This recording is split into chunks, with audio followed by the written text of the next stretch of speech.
2009 special council meeting for the budget, 2010 budget review. First off on the agenda is roll call. Amber, could you do roll call, please?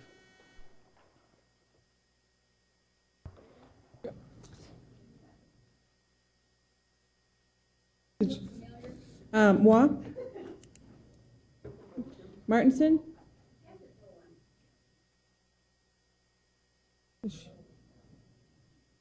Quaker, Here.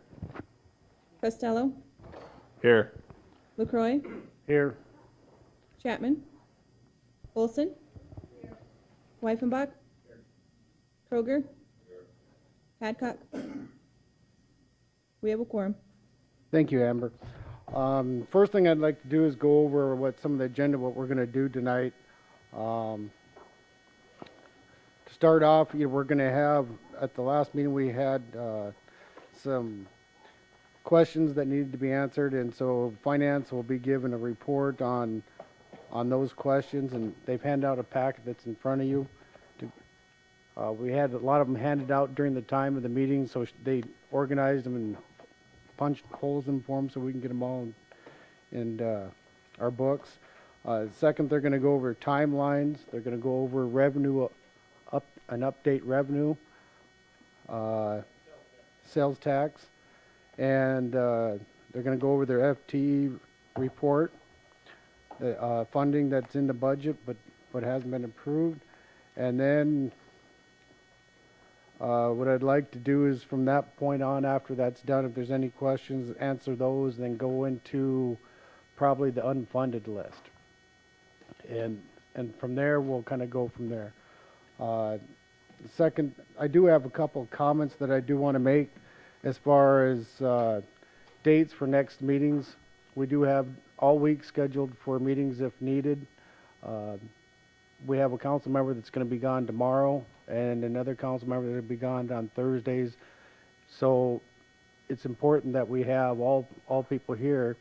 And so the other dates that I'm looking at for another meeting is September 9th, 10th, or 11th. It'd probably be the same time. So that's something we'd have to talk about. I'll recognize Karen Olson.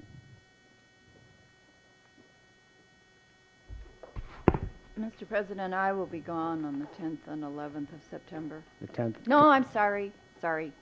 Correction. I just remembered on that. So you're okay through? Yeah. Okay. Okay, so from the looks of it, we have some openings, but hopefully we can get all 10 council members here for at least one meeting during that week. So we'll be sending out notice for that, or we can discuss that towards the end of the meeting tonight to set that meeting if we want. We can make the CPI decision at that point if need be. I'd like to get through the unfunded list and identify that if there's a need to take the CPI or not. That's what I'd like to do. Mr. Hanks. Just, on the 9th, that is, and I don't know who's going to go, but the Atapao meeting is on the 9th. Yeah, I was going to bring that up when the dates, yeah.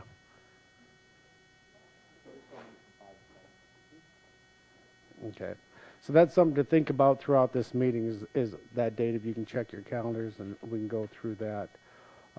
Next part on the agenda, I would like to at 7 o'clock take a 15-minute break. We go through an hour and a half, take a 15-minute break, come back, and then we're kind of refresh a little bit. I would like to do that. 5, yeah, 5 will turn in. Okay, we'll take a 5-minute break. He's got a good point. So that'd be at 7 o'clock. And I do have a couple informational things that I would like to, since everybody's here. I've gotten a request that a person would like updates on the St. Joe contracts going through.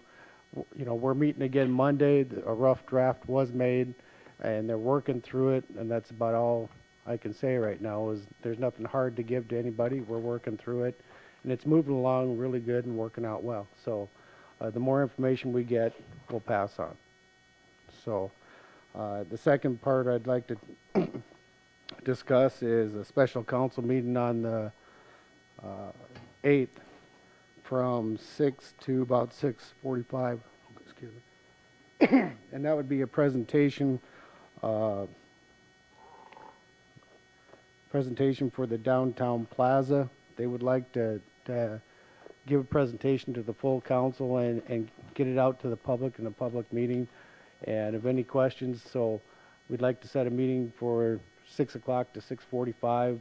We'd serve dinner, so forth, but that would give a good chance to answer any questions and get it out to the public and get some feedback. Do they have a funding request for the 2010 budget?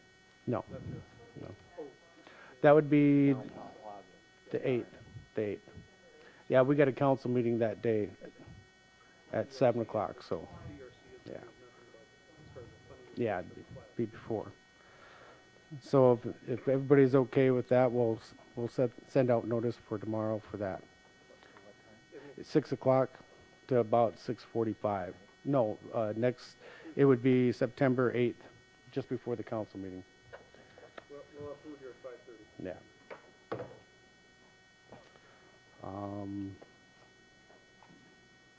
With that, that's about all the information I have right now. I do want to give Malcolm a kudos.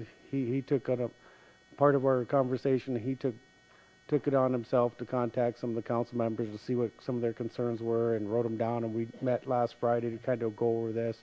Mr. Chapman is with his son right now in school. That's why he couldn't make it tonight. And Mr. Waugh, turns out he couldn't make it either, so that's why we're short 2 council members tonight.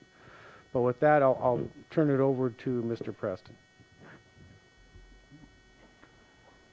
Thank you, Mr. President. I'm a little bit far away from the mic, so if you can't hear me, let me know, and I can speak up. With me is Pauline Sumption to my right, which everybody knows, but she's the one that helped she did put all this information together as far as additional information responses to the council. So if you see me calling a friend, that will be her to help me out responding to these answers here. And then Tracy Davis over here is also works on the budget. And when we get to like the unfunded list, if you want that put up on the overhead, just let us know and we'll set that up and run that for you. I picked up, you wanted me to go through the schedule? Yes, but I'd like just a review of the deadlines and the times things need to get from legal and finance to approve through council and so forth. So we have. Sure.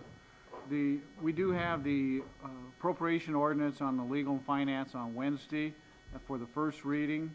I think was explained to everybody, all the council, that this is just on there as a holding pattern, and essentially you can make any changes or whatever, but to go through process, we needed to get it on September 2nd, legal and finance. Goes before the council on September 8th, which is a Tuesday because of Labor Day, for the first reading at council. And then on September 16th, it'll be at the second reading, will be at legal and finance.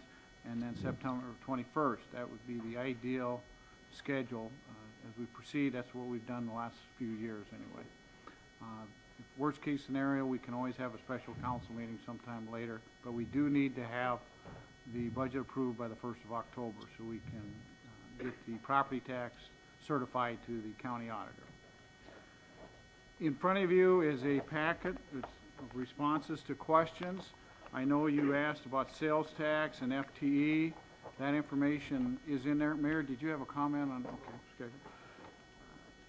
In there, what I'd like to do, instead of having you tear it apart, just go through it, and then when we get to the sales tax and to the FTEs, just spend a little bit more time on that, if that's okay, Mr. President. Okay, the first page was a city tax calculation. It looks like this. That's based on a $100,000 home. It has the annual amount and the monthly amount, and then it down below, Pauline put in the 2010 projection without the CPI and the projection with the CPI, and you can see what the difference is for an annual tax on property tax on a home, $100,000 home, and the monthly taxes. She also has out there the projected levies for that. The next page is the stormwater and drainage fees.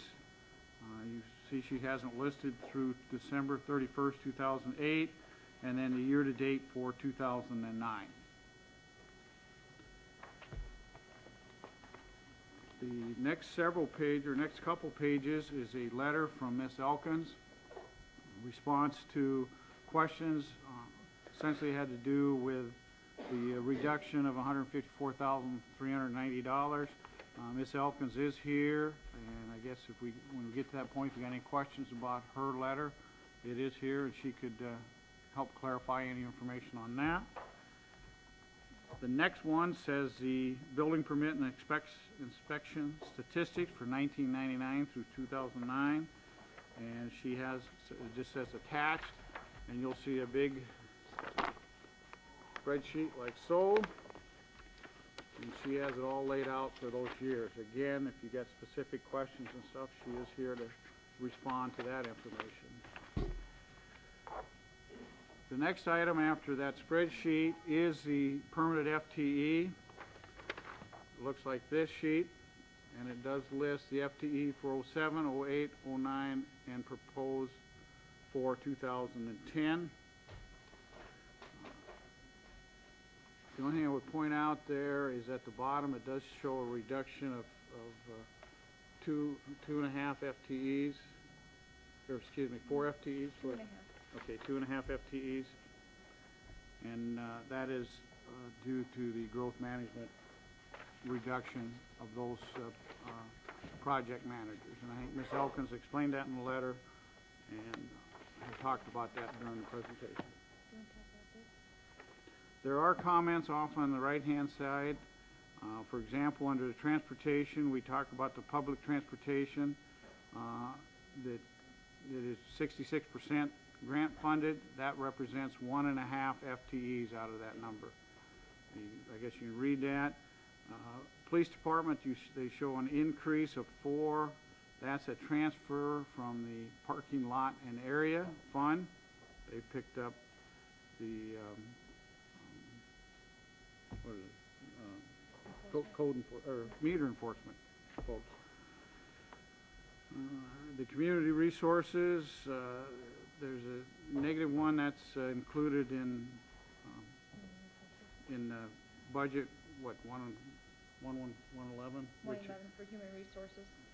That's the HR, and that's where it shows. That's the counter entry down below, and then the growth management, the 2 folks that are down, and PLNA, already talked about that, and the Civic Center, they have budgeted what, $130,414. That does include 4 additional FTEs, which are not on this list, and the water operations, $29,549. That represents 1 FTE that is not on this list, but the funds are budgeted in that enterprise account. Mr. LaCroix, did you have anything else that you wanted to cover on that? Okay. The next item, some of this you may have received already, but I'll quickly run through it. One was the interdepartmental charges for the attorney's office. And you can see what the fund and the where the fund is and the amount that they transfer to the city attorneys. And except for the IT, which you see there's a note there, they are all transfers to help offset the city attorney's budget. There's $10,248 that he transfers out for IT operations. We gave you a list, which I believe is in here, of all the interdepartmental transfers. They were all codes. Tracy Davis is our code wizard, and she claims she has these all memorized. But that's this next list, so when you look at, well, what's cost center 0101, that is the mayor's office on down the list. Okay? There's 3 pages of that.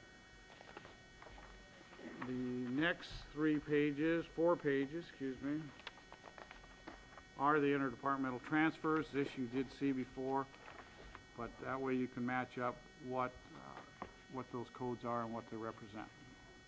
Okay? The next sheet you've seen also, the contingency usage of history 04 to 09, and that lists how much was budgeted and how much was used for each one of those years. And 2009 is year-to-date. No. Okay, Pauline just pointed out that that was updated since our last meeting. To include the powwow money that was approved. Powwow money was added. Okay, the next question we had, again, you've seen this, is the council contingency, what did we use it for? And there's a list for, from 06 to 09, what we used contingency funds for. There was a question came up far as in the public works, under real improvements to land, what was that? There's an email from Jerry Wright explaining it's a landfill gas recovery system and closure of some sales, etc.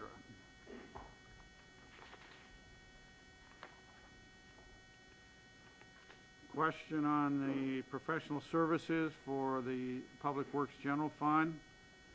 Robert responds with the total budget request of $275,000, and then he lists what he feels are the professional services that will be done in that budget.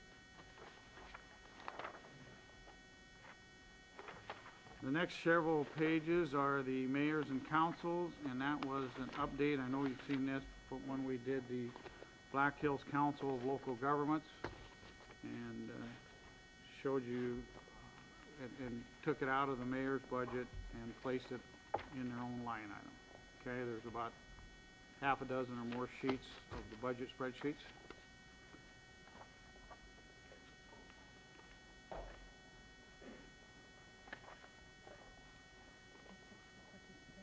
Okay.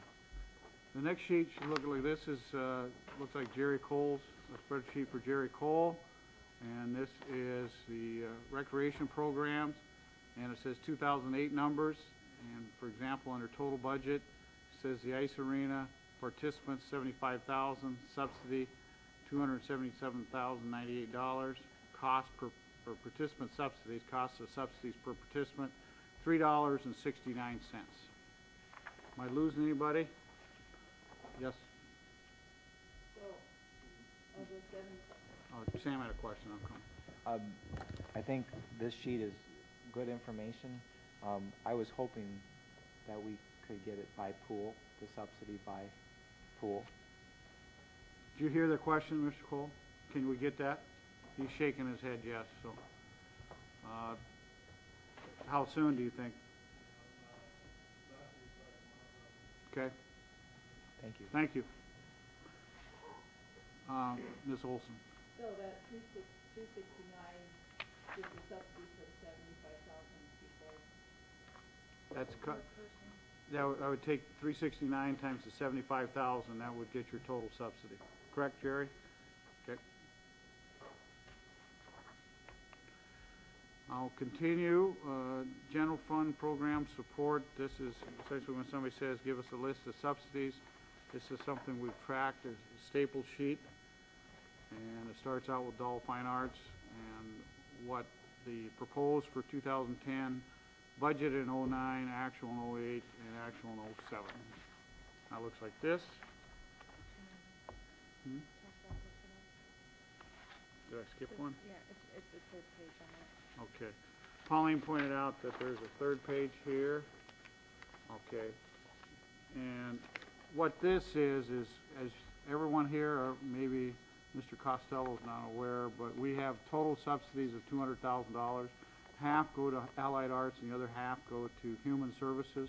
This is a list of where the 2009 funding went. It was submitted by a committee and approved by council. Mr. Mayor, you had a question? Yes, I just want to point out, and that's why if you actually look at the front page under the 2009, the best example is you look under the Middle Luzon Center in the Canyon Lake, it shows zeros. If you actually go to the back page, it actually show you the allocation for the 2009. What you're seeing in the second column from the left is actually the 2009 budgeted. We budget a dollar amount, which is the $100,000, and then once that budget is adopted, then we have a subsidy committee that actually goes through and actually allocates that $100,000. That's why that breakdown on that second page. Thank you. And that's why in 2010, you'll see that there's just a line item that says $100,000. If the budget is approved, especially dealing with that $100,000, there again, the subsidy committee will go out and allocate that $100,000. Okay, thank you. Ms. Olson, you want that? I just remind my colleagues that for the allocation for the arts, it's described, that recommendation comes from a committee of allied arts, which is the United Arts Fund Drive in the community. But it should be pointed out that they fund a number of organizations that are not a part of allied arts. And so while that recommendation comes from a committee of their organization, it doesn't really represent the arts funding activities of Allied Arts, which is a private nonprofit that like United Way, raising money for the arts. Thank you.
There's no project plan, it says.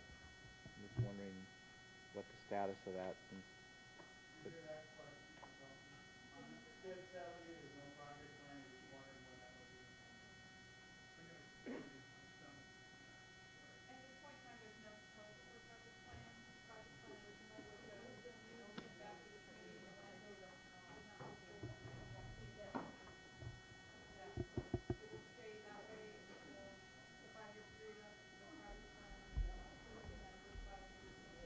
Thank you. Do we have the ability to disband it now if that's the choice of the council, or must we wait the 5 years?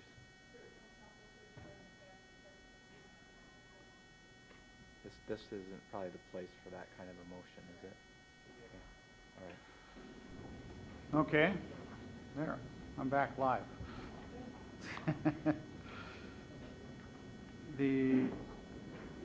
The next sheet shows Pennington County recapitulation of the 2008 tax increment districts.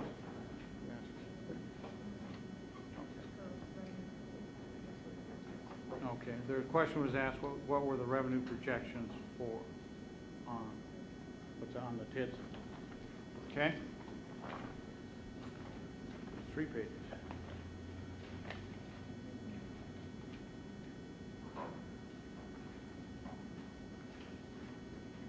Then there is a question on the growth for property tax purposes on the, this is the,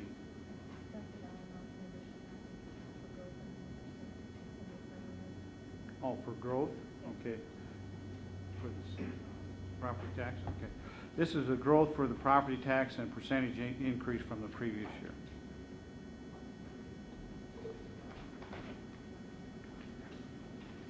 Then the 2010 appropriation ordinance as we prepared it based off the mayor's budget.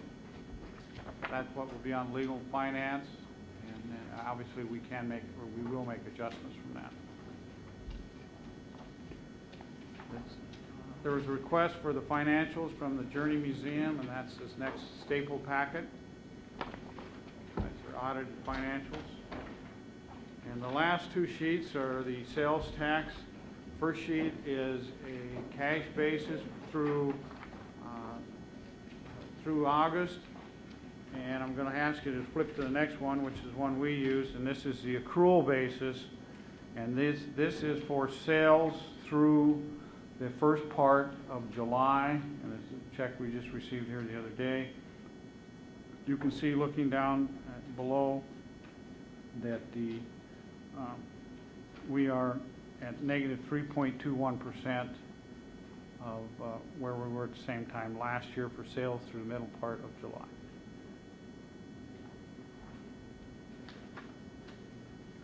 And that was one you specifically asked for us to cover, Mr. President. That's all the information, the request, unless you have subject to any of your questions.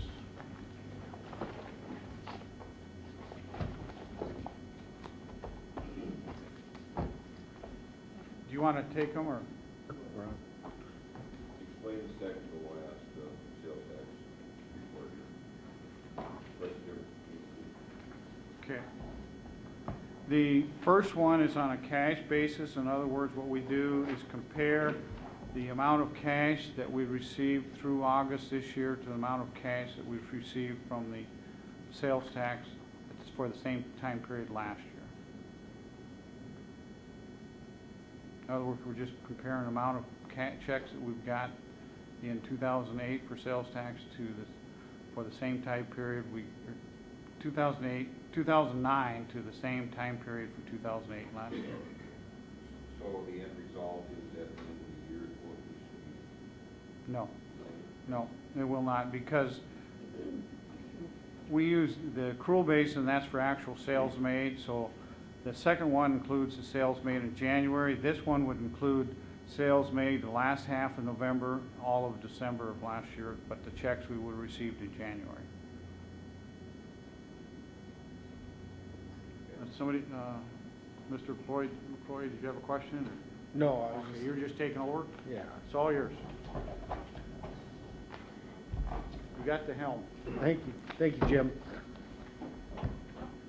I guess at this time, I just, after everybody's we kind of went through this, wanted to check and make sure that if any other council members have any more questions that maybe we need to direct them to come back with. I know Sam just mentioned the one with the breakout of the swimming pool subsidy. If anybody else has anything, now would be the time to direct them. I'll recognize Alderman Sam Quaker. Thank you, Mr. President.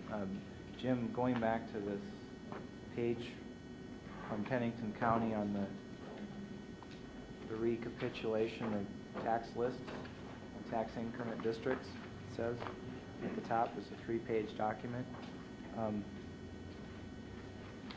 What I'm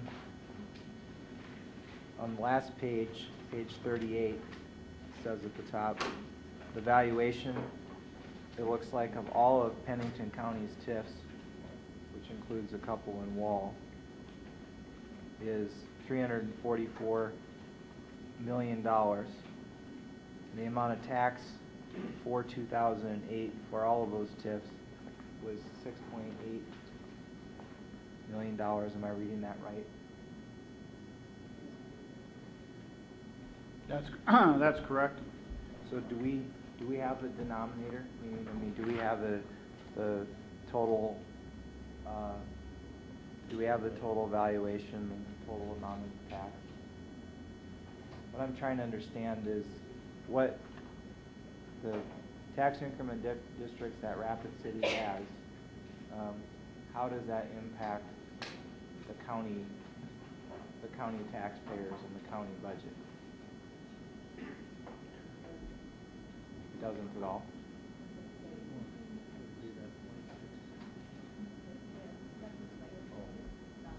Or does it not affect the county? Give us just a second. Tomorrow's fine.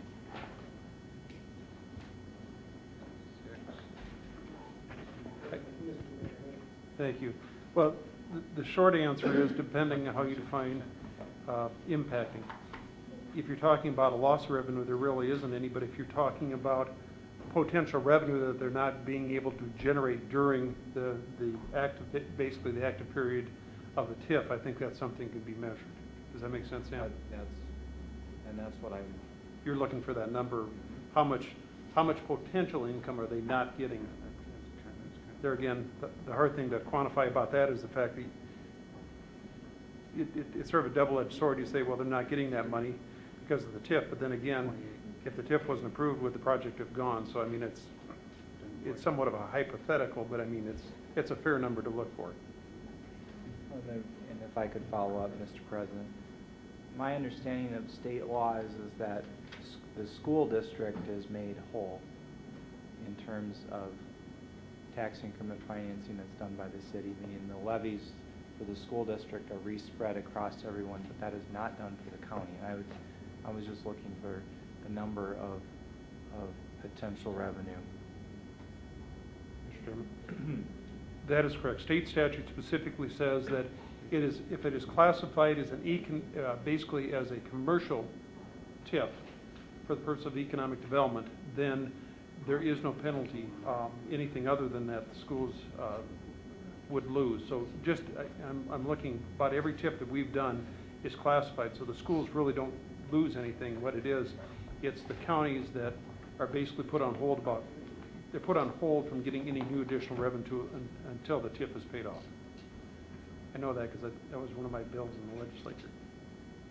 Mr. Quaker, maybe if I can answer the question. Looking back at the information you got on what percentage of the property tax goes which entity, the county receives approximately 28%. You know, part of that's owner occupied, part of that's non. So you can get a close number by taking 28% of that number. 28% of which number? $6.8 million number. What is, the school district will get about 2/3, about 67%. The counties will get about 28%, and the city, I think, is about 18%, and there's usually 1% or there that goes to something else.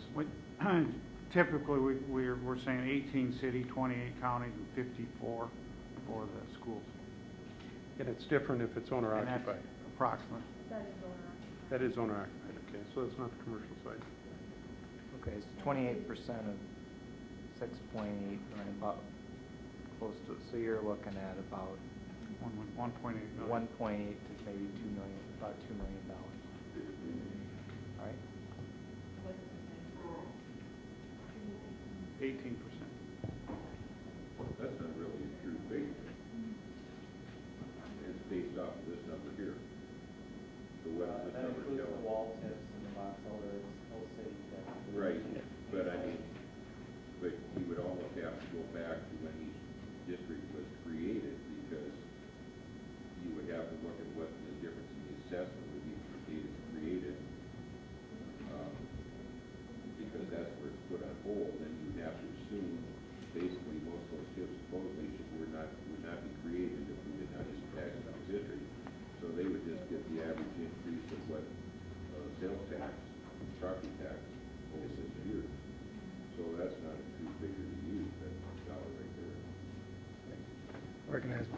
Alderman Ron Whittemore. Thank you, Mr. Chair. On this page for the Rapid City taxable valuation, Jim Pauling, Yep. those numbers there are the increments, correct? 3.995993. That was cash received from the increment. I'm sorry. That was cash received from the increment that went to pay off TIFs. If they have not, if they've been certified, they've gone to their debt. Right, other than if they haven't been there, they're sitting there waiting, right? So it's $4 million of revenues that, now, does that include the county's portion too? Okay, so this would be, yeah, so the city and the county, so 28% of that would be the county, basically. If- On owner occupied. This is just owner occupied? The percentages are Oh, based on owner occupied. Non-owner occupied varies slightly. What, I think, a little bit higher. So one for non-owner. 14% for the city, 22% for the county, and 64%, excuse me, for the school. So of this bottom line, this 3,995,000, how much would went to the city? We estimated at the 18% for the owner occupied status, because we don't know the breakdown between owner occupied and non-owner occupied. But I would think that a lot of it would probably be non-owner occupied, being it's probably a lot of commercial. There are, so 14% then. Then, okay. Then my other question would be, I lost track here.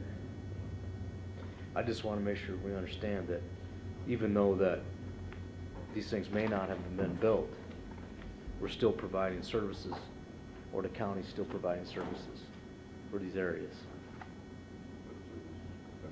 Whatever, I mean, The city is if we didn't providing provide services, right, for whatever it may need to be, say if we need a new fire department out there or whatever, then those services would have to be provided, whether those tax dollars are not gone to pay. I just want to clarify that, so, I mean, otherwise we wouldn't need taxes at all. So, just want to make sure we're clear on that. Thank you. Okay. Lloyd? I'll recognize the Alderman Karen Olson.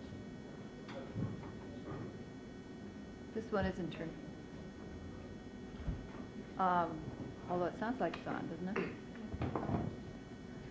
Just as an observation, though, to continue Mr. Weifenbach's observations about the fire, the services provided by the fire department, we already provide fire service in substantial amounts to areas outside of the city via our agreements for our mutual aid agreements. So there is some benefit to a good portion of those areas adjacent to the municipal boundaries via those mutual aid. And frankly, our fire department is full-time and professional. So that is an important service that we probably provide a protection that extends beyond the actual corporate limits of the city. So I think Ron is correct about that, but I think it's important to remember that we do provide those services Thank to, you, Karen. Next, I'll recognize the Alderman Sam Quaker. Thank you, Mr. President. One final note of TIFs too, and this is kind of the hidden costs that a lot of people don't realize, but there's 14 of these TIFs that are allowed to charge up to 9% per the agreement, per the developers' agreements. And today, the prime rate was 3.25, and a year ago it was 5. And so, I'm not sure if there's a way to renegotiate these developers' agreements. You know, I think we the lifeguards have whistled this out of the pool about a year ago by changing the process. But you know, you count up the TIFs that are being charged 9%, which is several points above prime. The taxpayers are getting taken to the cleaners, and we fixed this, but going forward. But it would sure be nice if we could go back and renegotiate some of these, because this is an outrage that we're paying 9%. Thank you. Thank you, Mr. Quaker. Do we have any more questions concerning the presentation from the legal finance, or not legal fund, the finance office? I'll recognize Alderwoman Deb Hadcock. Yes, it's on Marcia Elkins, that they will take the second inspector that they are cutting and make it into a stormwater specialist. Again, if we have it in the budget for a stormwater specialist, why is the money coming out of growth management? I'll recognize Marcia Elkins, Growth Management Director. If you may recall, back in 2007, we were looking at the Cabela's being built and Rushmore Crossing being built, and we were being told we'd have 24-hour inspections. And staff came to the council and said, if we're going to do this and keep up with this, we need to have 3 additional inspectors. Things didn't happen that way.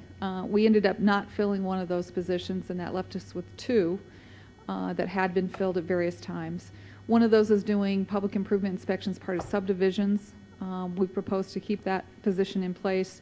And then the third one, the gentleman recently took a job in Missoula, Montana, so that position is vacant. And again, the level of inspections that are needed has dropped off because of the inspection activity, and so we felt it was an opportunity for us to move forward with that. Again, we're currently having that position evaluated so that we could bring that forward to the council and again convert that position, because we felt, like Public Works has, that we need to address these stormwater issues. I appreciate, Marcia, you converting that, but I think the money should be left in your budget for what you needed besides that, and then the stormwater should be funded like it was brought forward to the council is by the fees. And I believe, how much, when you did an additional cut, how much were you paying that extra inspector per year? Do you remember? I don't. I have it in my packets back here. I can look that up for you. Do you have a guesstimate of maybe what you're paying it? I'm thinking with the benefits and all, it was right about 54, but that's a guess off the top of my head. And Okay. I can. And again, I just want to make sure it's clear to the council, and I appreciate trying to keep those positions in place, is that we made a promise to you when you allowed us to hire those 3 people that when we didn't need them, we'd eliminate those positions, and we've managed to do that without, again, firing somebody or letting somebody go. But I wanted to honor that commitment. I appreciate you honoring your commitment, but I also feel that you're being cut $154,000 with a inspector being put in there, so it seems more common sense to pay for, again, the inspector through the fees and then leave the extra money in there for growth management, because again, I think it's very important that this department's taken care of the way it's supposed to be and put towards something that it actually needs in growth management to make it more, I don't know what the word is, but it's common sense. It seems like you might not need an inspector, but you might need another growth management person. And I can get you that number. I'll look it up here in my packet. Thank you. Any further questions?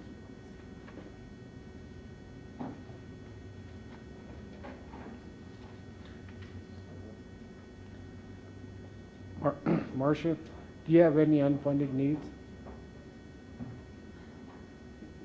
You guys are going to get me in trouble with my department heads back here and the mayor. We all Why, made a we've got the unfunded list, but this was just a question that was just asked. Number 1 on my unfunded list is the imaging system.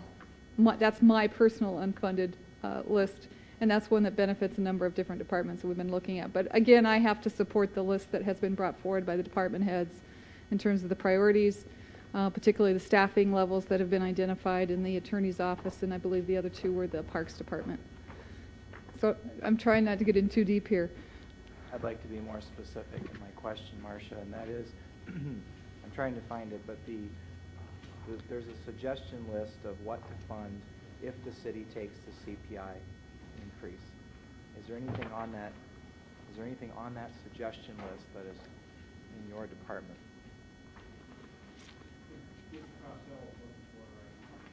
The one from the mayor? Here's the other one.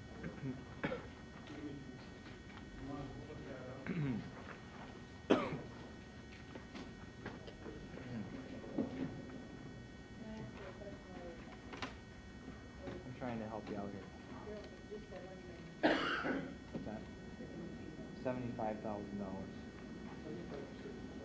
thought it was 6,500. No, it says 75,000. Who was actually, oh, he said 65,000. This way, because that's listed, referencing it. Well, there's a list, and then there's two lists. There's one is the uses for the $224 from the CPI, as recommended by the mayor. Attached to that, there's a list of other items that didn't make it to the front page. Fair? I pulled that out. I'll kind of go over that. What that is it's in the book. This is the unfunded budget list that department heads come up with. This is their priorities. And then we have the mayor's, on my deal that I made out, we have the mayor's, what his suggestions were. So that's what Sam's looking at. So how much money then is Alderwoman Hadcock referring to that is going to be transferred back to your department? Where would that go to? How much is being taken out? Again, I think it's about 54,000. I was just getting ready to dig through the numbers to see what is associated with that one inspector position. And again, that could be committed to imaging if that's the desire. She's reduced to 154,000. I'll recognize the Alan Hayes. 54 or 154. I think we need to maybe try and step back and take a little bit different angle on this.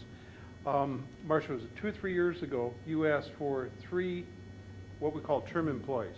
These were not supposed to be full-time permanent FTEs. And they were specifically given to growth management because of the extraordinary amount of development that was occurring out along the interstate. They were designed to be in place for 3 years. 2010 will be the end of that 3 years, so those term employees are being taken back out of the budget because there isn't the work for them. That's why there's a reduction in her budget. As far as number of employees that she needs to function, I guess the obvious question should be, does she feel she has enough employees to function appropriately based upon her budget? Paul, Go ahead, Deb. well, if you look at this, you're taking out, and I guess the main issue here with me is taking out a stormwater management specialist out of a budget of a lady that's running a growth management, when again was told that that person would be funded through fees, not from growth management's budget. And the other thing was, if you're cutting a guy 54, because we had to cut 2 other people, that's fine. But you're cutting her a total of 208, actually, 1,382. So,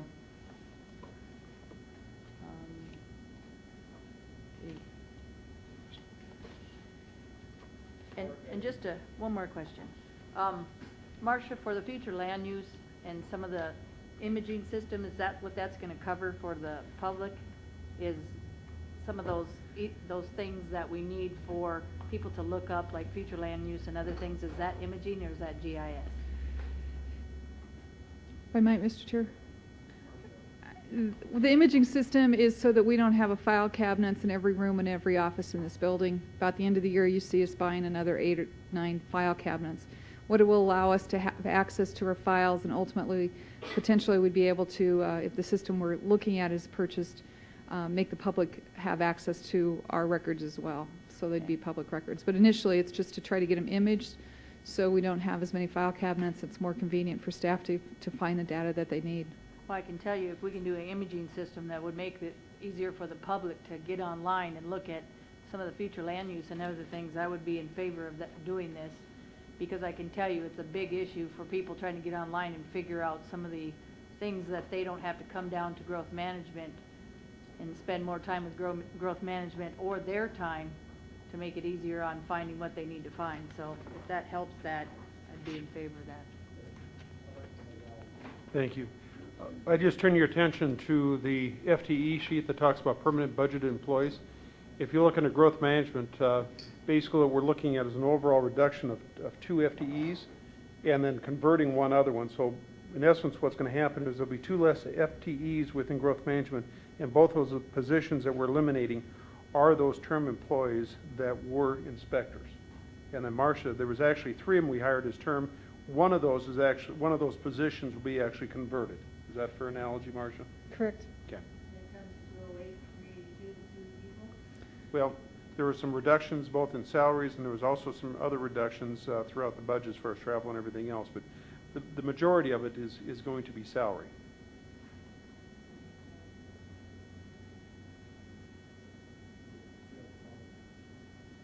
We're kind of moving ahead of the schedule. I was hoping to go through the unfunded list and then have our discussions go through that, but we jumped right into one.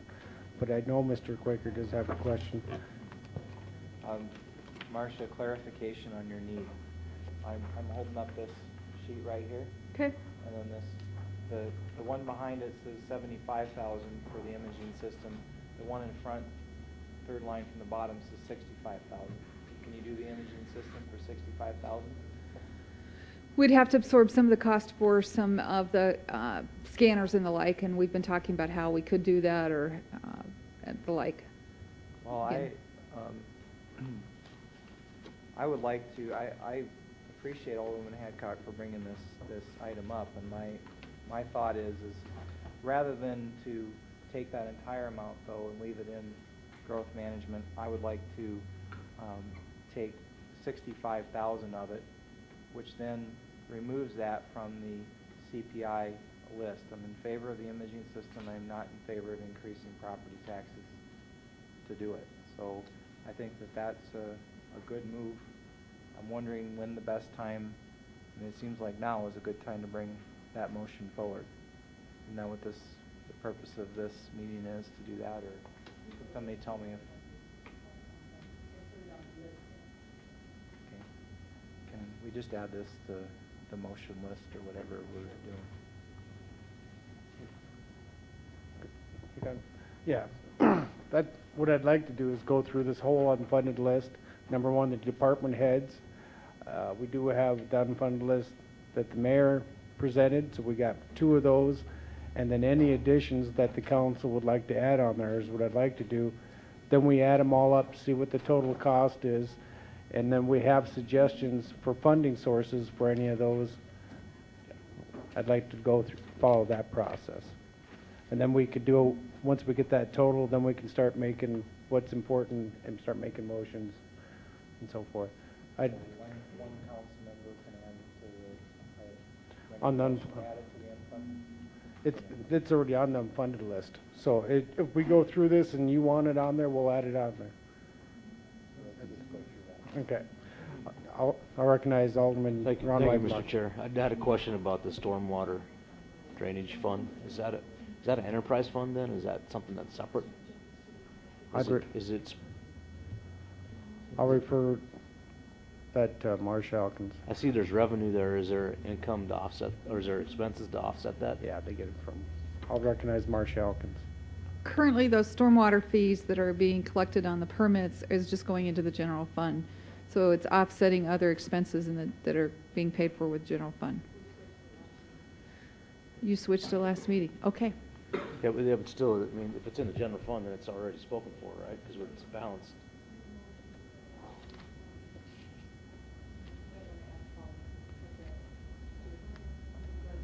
I guess I'd ask Jim and Pauline.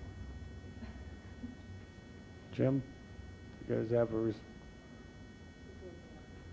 Okay, there was a few things going on here, but the question was is... The question was, is the stormwater drainage fund Okay. an enterprise fund?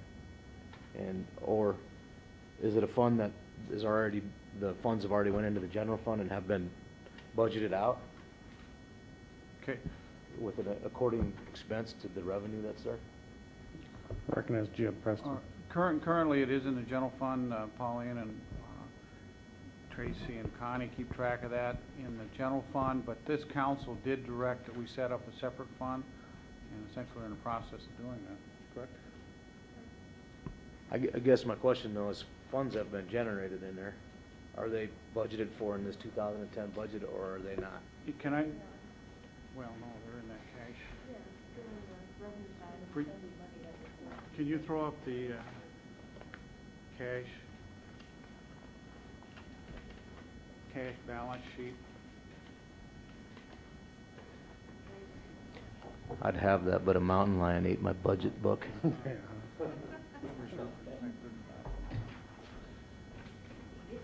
Can you bring up cash sheet? She should have it on the computer. Yeah, I've got it right here, Mayor. I just wanted, so. You got it? Oh, Keep going back, it's like this. I think it's the very first sheet.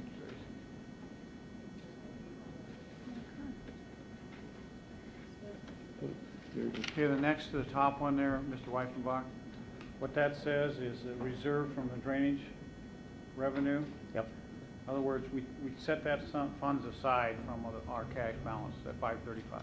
Okay, so it's not accounted for. We're not So- expending it. So if this council decided to take an employee and actually directly fund it from the drainage fund, that would be within the parameters of that, without affecting the budget, Okay, I'm without gonna, having to raise the They're property I'm taxes. gonna say this, and Pauline can correct me if I'm wrong, but if you want us to fund a position from the drainage fund, then what we'd have to do is take a set amount of money from that, that's set aside in the general fund and use that to pay for that position. Right, so it's not spoken for somewhere else, like Alderman Hadcock had brought up, there should be, the drainage fund was made to, yeah, a separate fund made for stormwater people. And right now, we're funding it out of growth management, we could move it to fund it out of, And we are in the process of setting that fund up. okay. All right, I guess I'll let it go through the rest of the questions, that's fine. Lloyd, can I clarify that? Clarify. The drainage fund is different, sorry, sir. The drainage fund was different than the others. The other stormwater was different than drainage. Drainage has a separate fee, and the other stuff was going into the general fund. Correct? So, if I'm correct, that's why we separated it out. So there would be the drainage, and then the stormwater, or whatever Dale Tech was calling it, something else, was put in general fund. It wasn't put in drainage. Yes. Am I correct? They were currently both to be put in the general fund.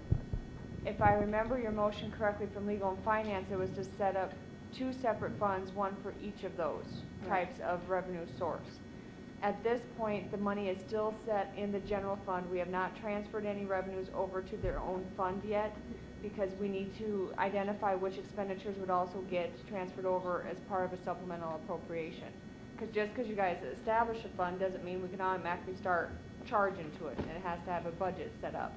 Okay. So once those are set up, like this 535,000 can get transferred over, and the amount that I showed on that other sheet and these packets you got tonight for the other one, that can be set up separately as well. I do want to point out, though, as part of the general fund revenue projections, there is a line item for drainage basin fees, which I believe is the drainage fees. So that's an $80,000 revenue source to the general fund, that if we don't have $80,000 in expenditure somewhere, we're going to have to make it up on the general fund side. So, I guess okay, maybe I'm just confused. What are you calling the stormwater fees that we set up for an FTE? What did you call that, and how did you put it in the budget? It's for permits, right, for... It has not been separated in this budget yet, because this is still the budget that the mayor presented. When the mayor presented this budget, it was all still part of the general fund. So it's all included in the general fund side at this point. We would have to determine and split out what should not be in the general fund any longer. So what I'm saying is it was spent for the fees just to put in the general fund instead of putting it aside for permits for an FTE for what it was supposed to be used for. Not yet, it has not been Thank you. set aside. Okay. Thank you, folks. I think how we're going to work this, our unfunded list is a lot shorter than it has been in the past. In the past, Mr. Croker has said add everything, and we've gone through everything, so it is kind of short. What I'd like to do is go around the table, and if you guys can pull this unfunded list out of your book, look through it, so you have that to go by. It should be your third, fourth page into your book, your budget book.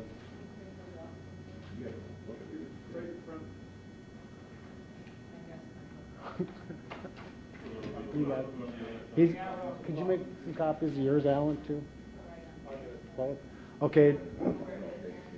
Mr. Hanks will go, he'll make copies of what he, excuse me, he'll make copies of what he proposed, and then what's in the book, the department heads unfunded list. What I'd like to do is go around the room. If there's something that you do not see on those lists that you want to add to the unfunded list and the amount, please add it on there as we do that. And then once we're done with going through that and the funds, Tracy will have all that up on the board up there, and we can figure out where the costs are. Once we get that done, then we'll look for funding sources. So Sam's not here. Some of the things that I do have down for that list, and I don't have the costs written down, is the shortfall on detox and the shortfall on dispatch. If I remember right, it's, I don't know if you guys got that.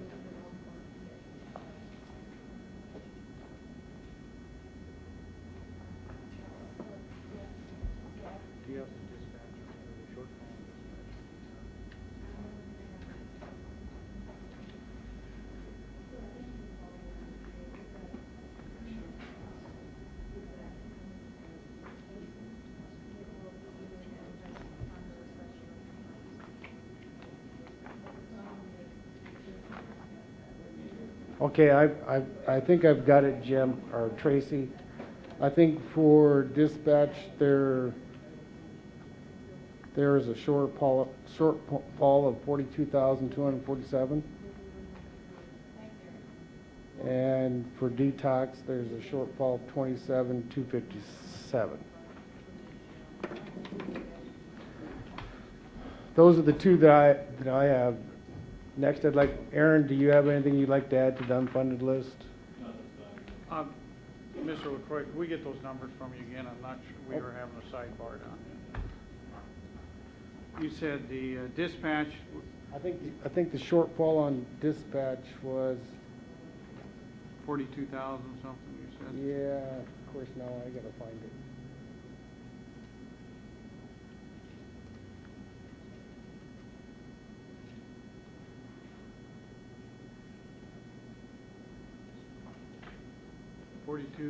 How much? 240? 247. Okay. And that's detox, right? No, that was dispatch was 42,247. And detox was 27,257. 27,257. Okay. Okay.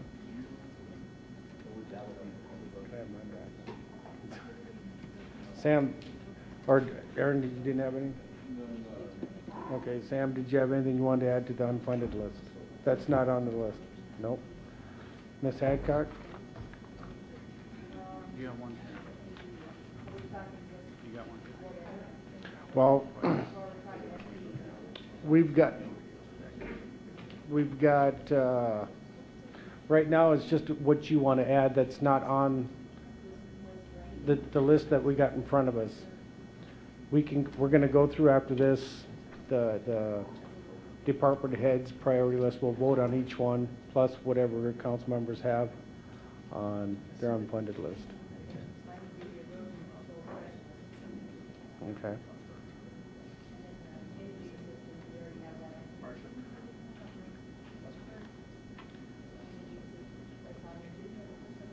I'm a sidebar.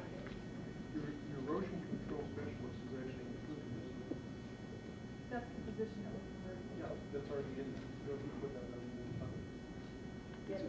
It's in the budget. It's funded. But you're taking out her budget in order to pay for it instead, so you're using your general fund from that instead of like. I think what you're talking about is the funding source, not the position itself. She has a position in her budget to do this piece. I just did the calculation, 55,128, I think was the number. So, is that okay? Council President? 55,174. How much? $55,174. but And that's, we have, so what do we do with the other fees? Do we not use that towards that, or what do we use in the fees that we collect from the permits? I'll recognize Mayor Allen. We just put them towards her budget, or what? No, actually, the fees actually go, like a lot of fees that are collected through the city, they all go in the general fund, and then they're dispersed as appropriated by the city council when we adopt the budget. So the short answer is, I'm gonna look at Pauline, make sure I don't step all over this, is the fact that we don't specifically identify the funding source, although some of it all flows back through growth management anyway. Well, it would make but I- sense if you broke it out, and we ended up breaking out so we knew, so we could pay for it instead of going out of growth management's budget. Now, just so you know, if you want to do that, that's fine, Deb. But what you should really do is, if you're going to identify $55,000 specifically from the drainage fees, what you really need to do is back out $55,000 And from do the the same fees, thing again. from her salary line items that are already in place. I mean, it's an offset is what it is. I got it, I just wanted to make sure we understood that if it was coming directly out of her budget from what she was trying to cut, we already had money in there from general fund that should have been given to her in the first place for her budget. So, All in all, it's in the budget and it's funded, right? Yes. It just, I think what Alderman Hadcock's suggestion is that we show direct funding from the drainage fees that are collected to fund that position itself. I mean, we can certainly do that.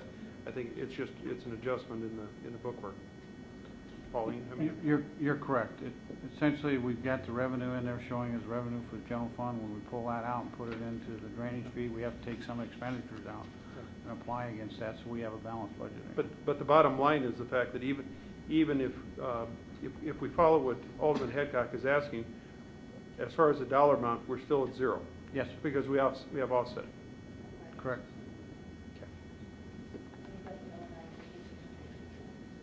Tracy, you got? Is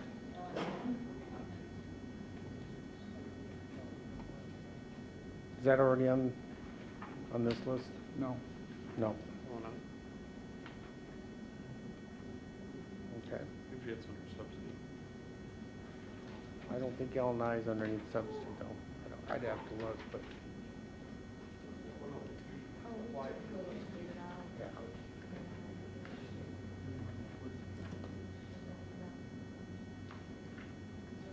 Okay, she's asking to put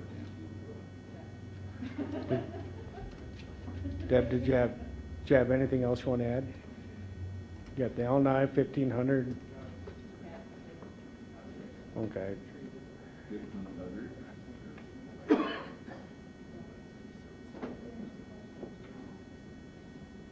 Okay.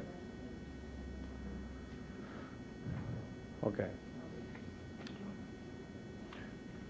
Okay. Patty, is there anything that you want to add on to the unfunded list? Okay. Ms. Olson? Mr. Kroger? Mr. Weifenbach? We'll vote. We're going to do that when we go, we're going to vote on each one and then go through that.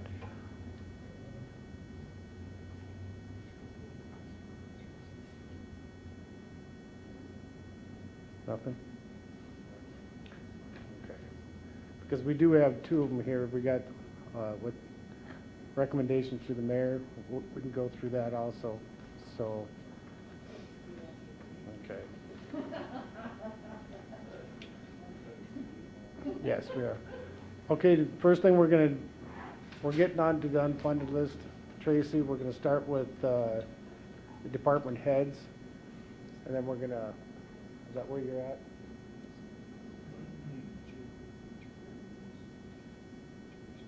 Okay.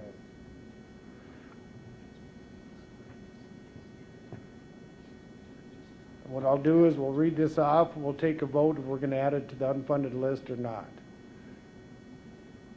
Is that okay with everybody? So my suggestion is that if there is no motion to fund it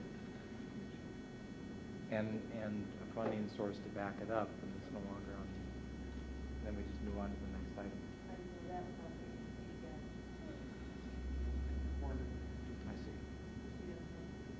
So what's the suggestion on how to just see? Because we've been spinning our wheels for the last hour.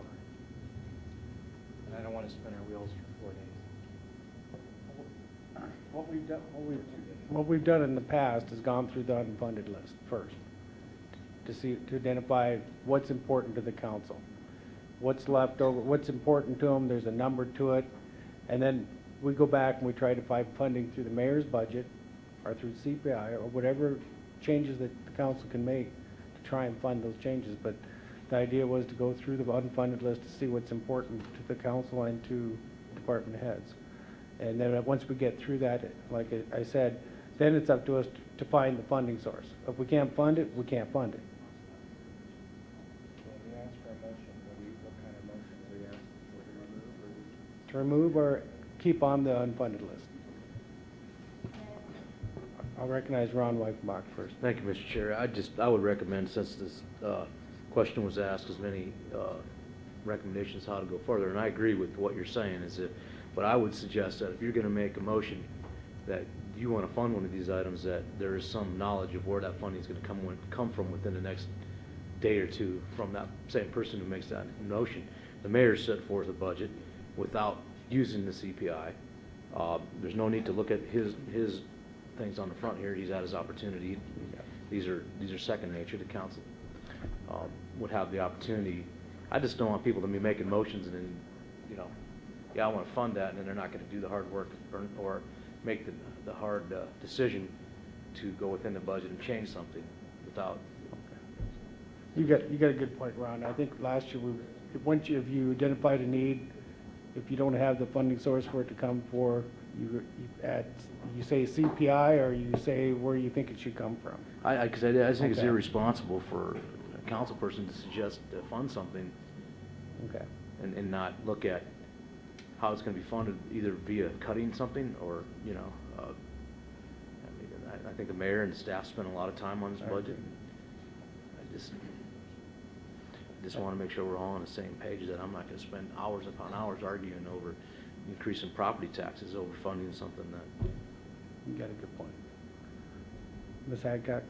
I guess you have some people that have 3 and 2 FTEs on here, and, you know, instead of, I would just have them make a priority list, because maybe if we had to prioritize it, maybe they'd only want 1, or if we were only gonna pick 1 parks guy instead of 3, I mean, I'd like to know, or 2 image interns, then there should be some type of priority.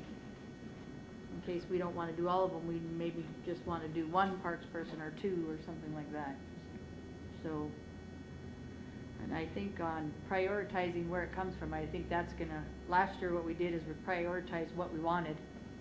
And then we broke it down on the second part, and then we took the CPI, and then we started using the CPI money. Or if you want, the mayor's, break apart some of the mayor's stuff and use it. So I think you gotta figure out what you want, prioritize first, and then the second part would be voting on the CPI and then, or taking the money from the budget. So I think you need to get a priority list, like Lloyd said, first before we just say, okay, because everybody can just say CPI when they're going through the list.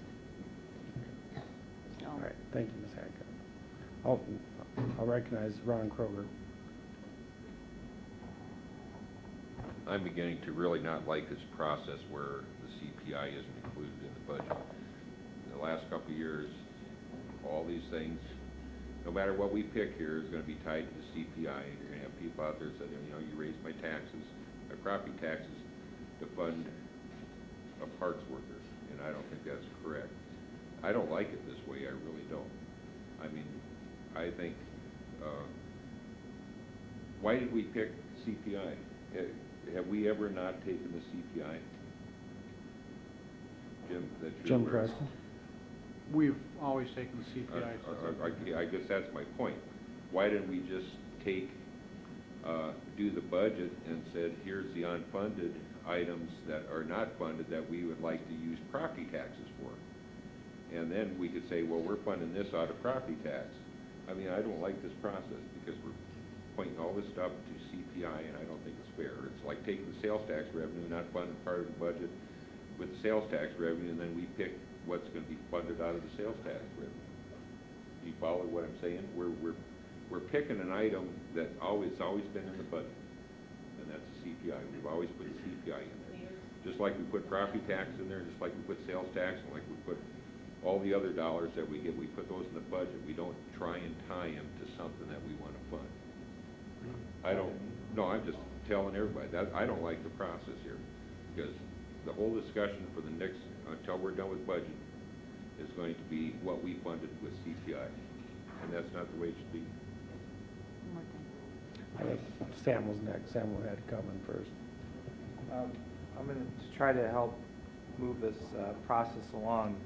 I'm going to offer a two-part motion, and that is, I would move to amend the unfunded list for the additions that were, or to amend the unfunded list to include the items that were added tonight by council members, and to ask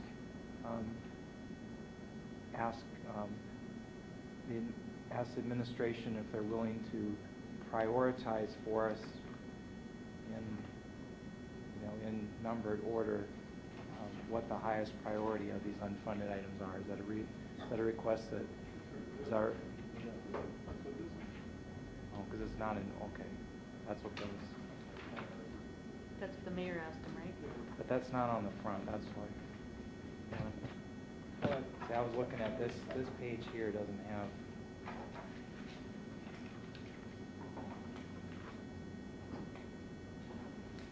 Here, I'm looking at. If I look at the 369-224, that's as recommended by you. I guess what I'm looking for is the priority of what's the most important for your staff. Okay. And similarly for the second page, because the one-time purchases are not prioritized. Thank you. I think there's a little bit of confusion when we keep talking about the unfunded 2010 budget request for department heads. That's a wish list. In other words, if money was no object, what would you throw on there? We did sit down, and the priorities, when it came to the FTEs, you'll see numbers 1, 2, 3, 4, 5 next to the FTEs. That was their priority. Now mine was a little bit different because I placed 2 park and rec maintenance workers above the accounting. So I mean, really the priority list is right there. And if you want to add something, that's fine. But keep in mind that this wish list is $1.4 million. And so this was just basically throwing in, if money wasn't an object, what would you throw on there? So the prioritizing of the list is done, and that's that cover sheet. From that point, you're certainly welcome to add or subtract from that, but Floyd, I have a question. I see. Sam was in the middle of the motion, I didn't know. No, it's fine. How you go? I'll recognize Carol. So I'm understanding is the unfunded 2012 request from the department heads is a preemptive effort to put in front of us what department, because we've often asked in the budgeting process, okay, department heads, what would you say are the things that you wish or would like to have a part of and so that is why we already have this list, because it seems to me sometimes that list has come days into the budgeting process. And then in addition to that, we have the mayor's proposals, which is somewhat reflective of the budget heads, but it does reflect what your personal priorities are. Is that a fair statement? a little bit off base, if I could just make a couple comments. Keep in mind is the sheet that you asked for and we provided, and that was the unfunded 2010 budget request from department heads. That was their wish list.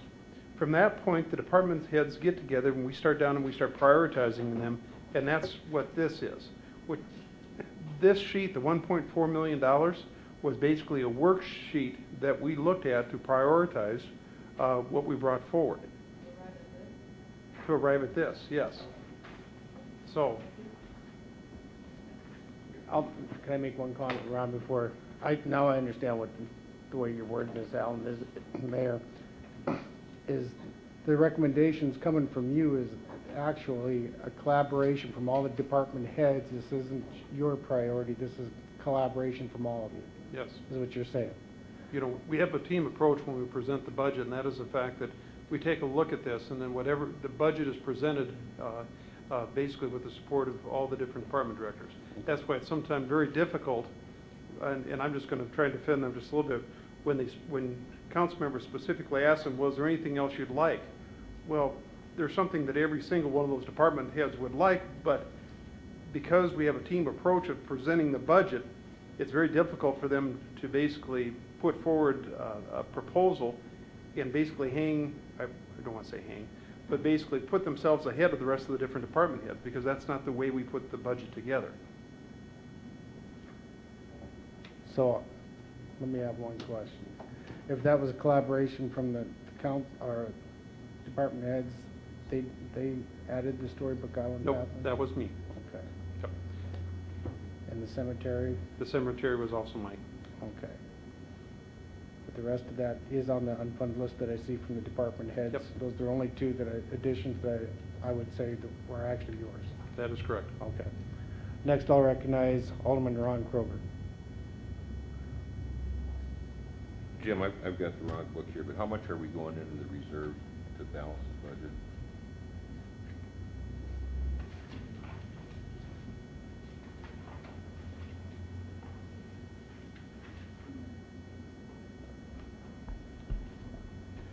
$2,273,909. That's from unencumbered cash. I guess we're waiting to have this discussion, and I'm gonna put it on the table, and I'm gonna make a motion that we take the CPI and put that in the dollar amount that's used to fund this budget. So any further spending that we do is gonna be tied to going into the reserves and not the CPI. I have this issue about using the CPI, and like I said, it's earmarked to specific things that we might pick. So let's put the money into the reserves, so we're not going into the reserves as much. And then if we want to fund these projects, or some of these items here, then it comes out of the reserve. And that's my motion.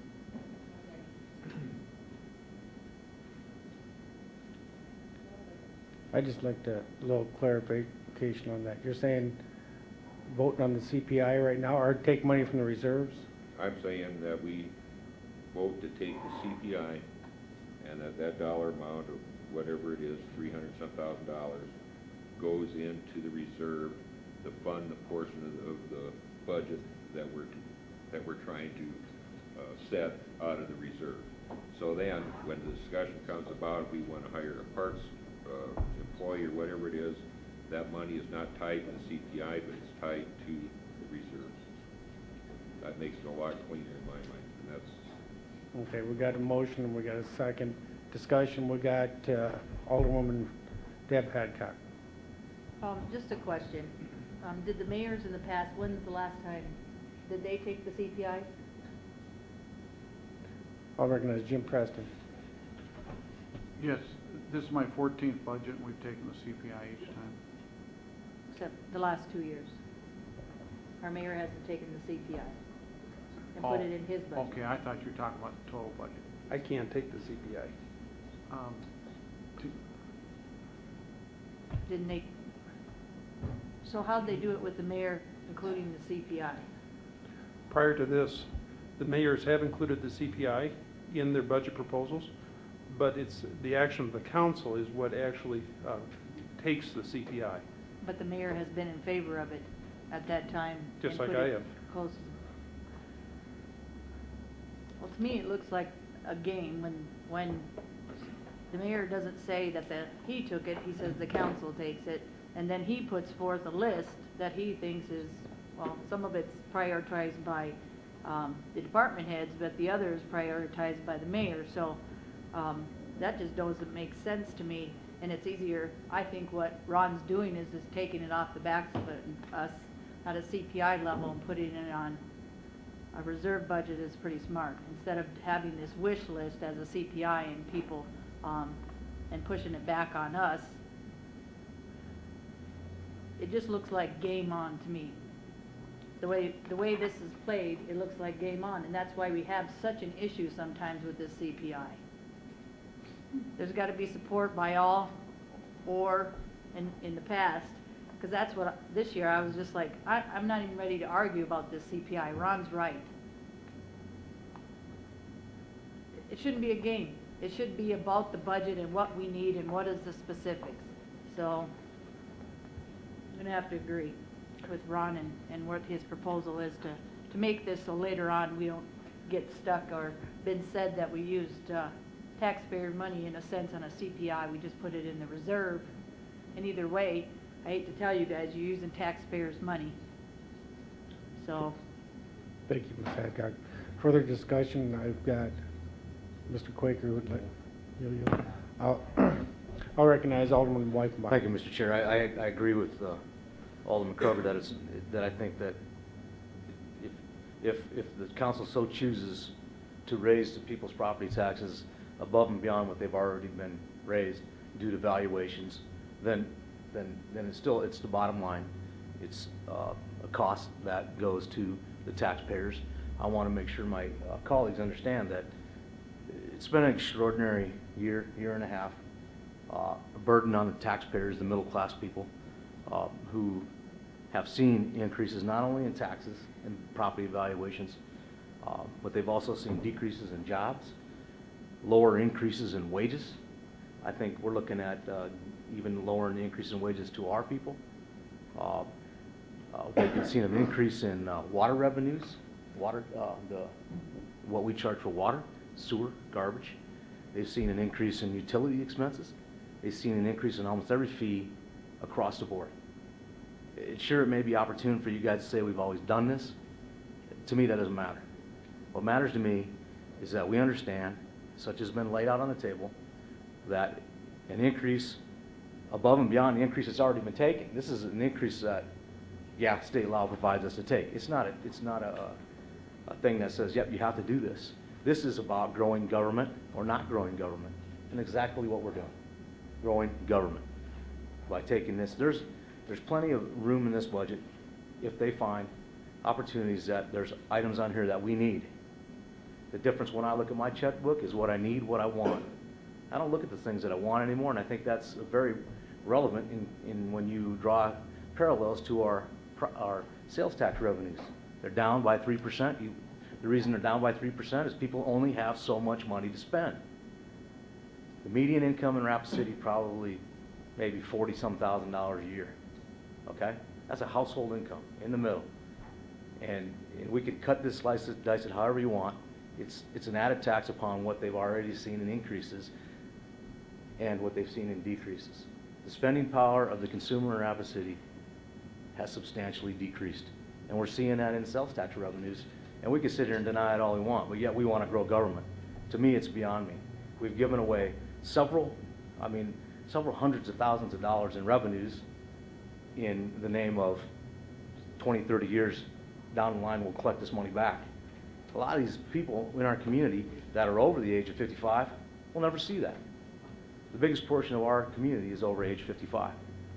Renters will be paying these taxes, the people that can't afford them already. We're subsidizing areas here, but yet we're subsidizing areas of the Salvation Army, the library, whatever those areas are, the museums, those types of things, for the same people that can't afford it, but yet we're going to turn around and tell them, you know what, you're going to pay more property taxes, or you're going to pay your landlord more money on the rent each month. So I just want my colleagues to keep that in mind as we go through here and we see what we have heard it called the wish list or whatever. I haven't heard yet one department head come up here and say that we definitely need this or the city's going to stop operations. I'd just like you guys to consider the fact of what the common, everyday, average citizen in Rapid City faces every day. Thank you, Ron. I got Mr. Quaker. Do you want next, or do you want to yield to Mr. Kroger? I'll wait. I recognize Alderman Ron Kroger. I'm not disagreeing with a lot of the things that Ron said. My motion on the floor is strictly to take the CPI money and put it in the reserve funds that we're balancing the budget on. We can then, if it's the wish of the council, to remove the $330-some thousand, whatever it is, for the CPI, and say we're not going to take the CPI and we're going to fund the portion of the budget with additional reserves. That's the motion I have on the floor. But the end result of what I'm trying to do is, if it is decided by this council that we are going to take the CPI, then anything that we add onto this budget will not be tied to the CPI, but it'll be tied to taking money out of the reserve funds to fund it. And that way it's not earmarking a police officer, or whatever it might be that we might say we went hired, that, well, we hired him off of taking an increase in tax. That's what I'm trying to avoid. So I would urge that you support my motion, and then we can have a discussion if we want to take the CPI or do not want to take the CPI. And if we don't want to take it, then we dig into our reserves to remove it. Thank you, Ron. I guess the clarifying of the motion is, what we're voting on is to take the CPI of the 369,224, and that would go to the unreserved fund. And then we come back, if that motion passes, then we come back and identify if we're going to fund anything afterwards. Correct. Or if we're not going to. Or if we're not going to do it, then it stays in the reserve to balance the budget. Okay. To now, Follow me? The motion is to take the CPI and put that 369K in the reserves. Into the reserve that Reserve we're fund. funding the budget on. Yes. So the motion is to take the CPI. Is to take the CPI, but that's it. And then we can have a discussion if we want the CPI or not. If we want it, then we have to then take the money out of it. Take It's out. complicated, but I have a thing with taking the CPI or earmark the CPI. Mr. Quaker was next. I'll recognize Mr. Thank you, Mr. President. I have a problem with taking the CPI, whether we put it into reserves or whether we spend it. We're still raising property taxes. We heard our finance officer say a little bit ago that the last 14 budgets had included CPI increases. I realize that costs have gone up doing business over the last 14 years, and well, let's remember this, that let's look at who this affects. We know that state law allows us to raise this amount by 3% or the CPI, whichever is less. I realize it hasn't always been 3%, but let's, for the sake of argument, let's just assume it's been 3%. 14 times 3 is 42%. So there have been significant property tax increases over the last 14 years if you factor in compounded interest. And I think that before we take the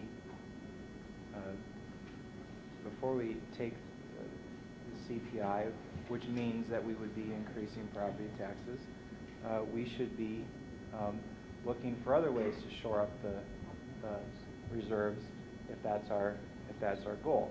We saw earlier tonight that the growth factor in the 2010 budget is 2.08%. I believe that's what I saw.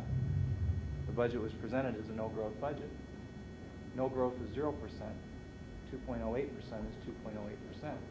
So, I think if the goal is to shore up the reserves, we need to do that. I am adamantly opposed to raising property taxes in this budget, and I think the timing could not be worse considering what our constituents are going through, and I think we would be making a big mistake.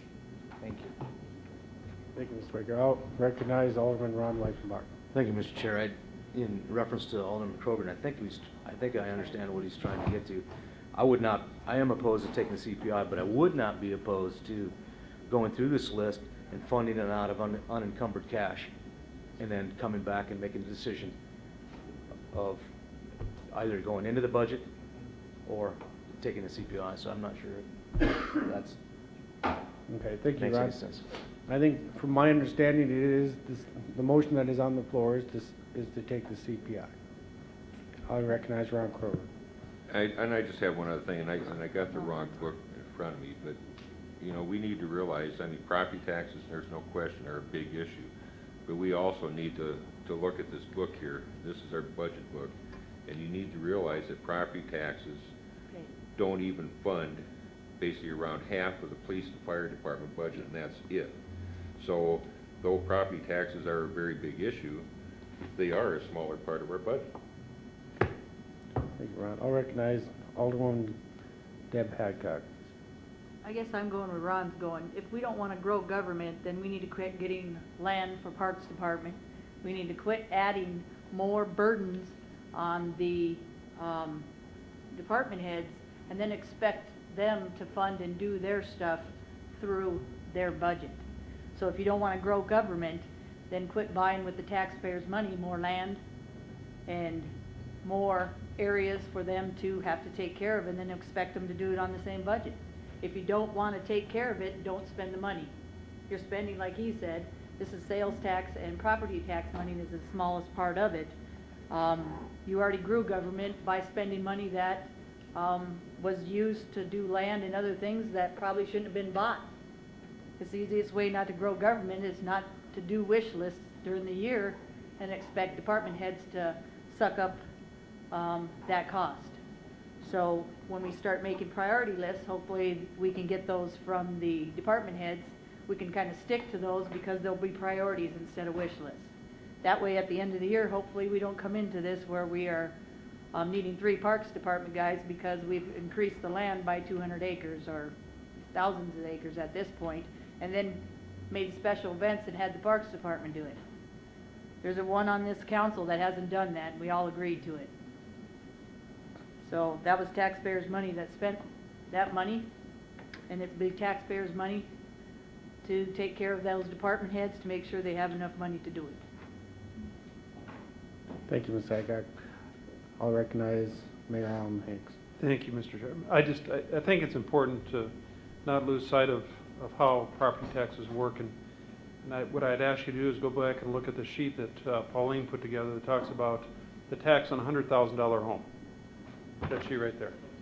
And the reason I say that is the fact that if you go back to back to 2006, the annual, this is the city's portion of the property taxes, was $303.22. Okay? Now, if you go to 2007, it goes down to $296.80. We took the 3% CPI that year, but the property tax portion of their bill for the city went down. And the reason for that is the fact that the base grew enough where it dropped the mill levy rate. If you look at 2008, it was $296,000. In 2009, it was $299. And the projection for 2010, if we take the CPI, would be $313.95. That is a 3.5% increase in 5 years, over the entire 5 years. It's not 3% a year that their property taxes would have gone up, because the way you figure property taxes is very simple.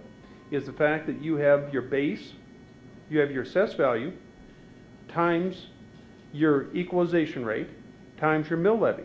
And as the base goes up, the mill levy comes down. So if you actually look at this sheet, it's a little bit misleading to say the property taxes have gone up 3% every single year. Actually, they haven't.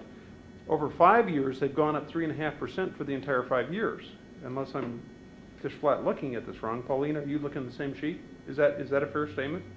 And the reason for that is we've been fortunate enough in Rapid City to have a growing property tax base. Now, there's no question that by voting on the CPI, you're going to see an increase. There will be an increase on people's property taxes this year. But I just want to make sure that we don't mislead people and say that every year their property tax has been going up 3%. I mean, look at the numbers. Actually, in a couple years when we actually took the CPI, the dollar amount that they actually paid in property taxes actually went down. Thank you, Mayor. I'll recognize Alderman Ron Leifenbach. Thank you, Mr. Chair. I think that mill levies and those things are all, I mean, I can't believe that statement was just made, but I'm telling you, I asked at the budget meeting what property value assessments went up. They went up 5%. So if I understand right, you take the assessment times the multiplier. It doesn't matter what the multiplier is if the assessment's higher. Taxes still increase. What the percentages are, I'm not exactly sure, but it would be simple to find what last year's number was and what this year's number is, less the growth, and that would give you the percentage of. But not only do the taxpayers, they don't just pay city taxes, guys. They pay county taxes and they pay state taxes. So we're talking about add-ons, and I want to make sure that, clear that my understanding of this is, any way you look at it, it's about increasing to the end user what the fees are going to be. I mean, mill levies or whatever are insignificant in the fact that if your value goes up twice as high, say if your value goes up 5%, the mill levy drops at whatever, I don't want to use numbers because I don't have a calculator with me, but it's insignificant when the bottom line is if your taxes go from $100 to $110. And the other thing that gets me is these scenarios that are put together don't include non-owner occupied properties. They only include, I would like to see what the median house is in Rapid City. I know it's not $100,000. Very few houses in Rapid City you can buy for $100,000.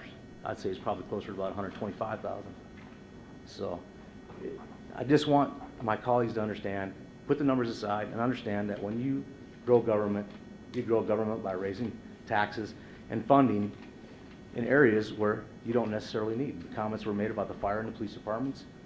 And those are necessities, those are government institutions that have to be funded by the taxpayers. But there's a lot of things that don't have to be funded by the taxpayers within the current budget that we have. And it doesn't behoove me to raise people's taxes to pay for things that aren't that necessary, that we can live without in time of need. And my second question would be to Pauline and Jim is, what is the sales tax revenue in the general fund, and what is the property tax revenue in the general fund? Because it's been made mentions that property taxes are insignificant, which is clearly wrong. And I think if you give us those two numbers, we could clearly understand that. Jim Preston? Okay. A couple things. One, I just want to comment on something that said. On the non-owner occupied, that would be the same rate as the owner occupied. And one of the reasons why Pauline did that in 100,000, because that would make it for simple math. I guess Lloyd. I understand, but if we're going to use the numbers, if you take let's use something that's 10 relevant. times 10 times that, if you had $1 million property, you just take 10 times whatever that tax number is for the year. In this case, what was $8.72 or whatever? $8.97. It would be. You take that times 10, it would be $89.70 would be the increase on that. So that, hopefully that answers one question. I mean, I asked the question last time we were here and we got the same presentation, so. Okay, well, our answer's not going to change, so. Well, there's no non-owner occupied, which the lowest paid people in Rapid City have to pay for. It's the same rate for the city. Yeah. But you're talking about, yeah, but this is beside the point. What is the numbers for sales tax and Okay, and property tax? And for the 2010 estimate for property taxes is $12,307,468. Right. And we added $248,887 for growth. So then the sales tax is $20,328,881. I believe that answers your question. Right. So that's about what a percentage-wise is that about 30%? Of the total 50 million. Yep. Thank you. Or this would be 40%. So if we lost 30% of our budget, that would be fairly significant.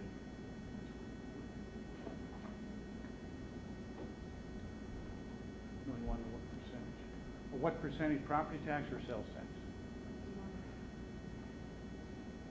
No, it doesn't Property matter. tax. I just wanted to show my colleagues the numbers so they understood the exact numbers we're talking about.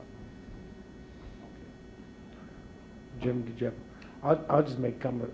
I was the one that asked him to do it at the 100,000. And the reason why I had asked that is because number one, the county, when they presented their budget, that's the number they used, and that it was easier to do the increments to It's figure it out. understandable, but if we're going to Okay. use dollar amounts based on 100,000, that gives a clear, distorted picture, so. Well, I'll recognize Alderman Aaron Costello. Thank you, Mr. President. Jim, you touched on the projected percent increases over 2008. Could you reiterate those for me, please, on the property tax and the sales tax?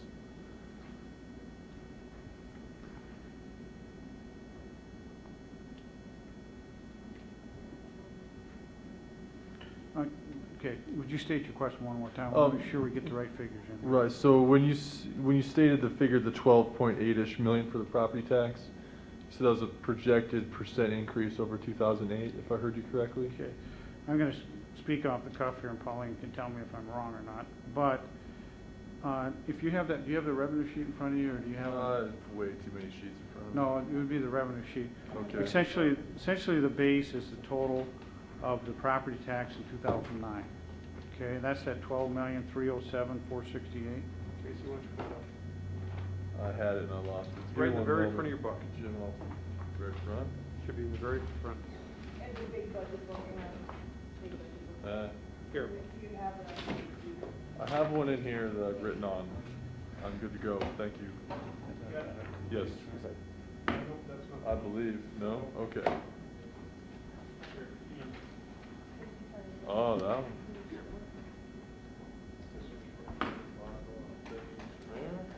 Here is your property tax, here's your growth, and here's your. Oh, okay. Okay, so we have our property tax, 12,300,000, a growth of 248,000. Yes. Sales tax, okay, oh, and that's back to the plus one, 2008 plus one, okay. I got it, thanks. Okay. I recognize Alderman Ron Whitebach. Thank you, Mr. Chair. Now, of that $4 million that went into TIFs, 25% of that roughly would have went to Rapid City? 18%. So does anybody have a calculator? That's about 800 and some thousand dollars that was not put onto that sales tax number. That's going to pay back TIFs that this council decided to, or councils should say, have decided not to take for expansion, even though it expanded, and it was made earlier that if we require more work from our staff and everybody, that we should fund them. Well, we decided that that wasn't that important, or these projects wouldn't have went forward, or whatever the case may be. Well, that number is about $900,000. So that would raise this number to like almost $13 million. So just keep that in mind. Thank you. Motion on the floor is to take the CPI and it will convert to reserves. That is the motion on the floor. Any further discussion? Alderman Sam Quaker. Thank you. I would like to clarify some of the comments you made earlier. I think it's important to remember that I guess I'm confused by the efforts to mitigate the impact of increasing property taxes. It's still an increase in property taxes. Compounded increases over time have led to a significant impact on those who pay the bills, which is the citizens and taxpayers of Rapid City. So, earlier I talked about 3% or the CPI, whichever is less.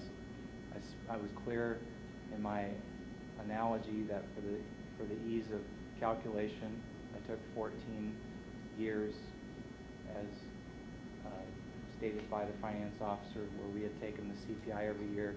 I multiplied that by 3%.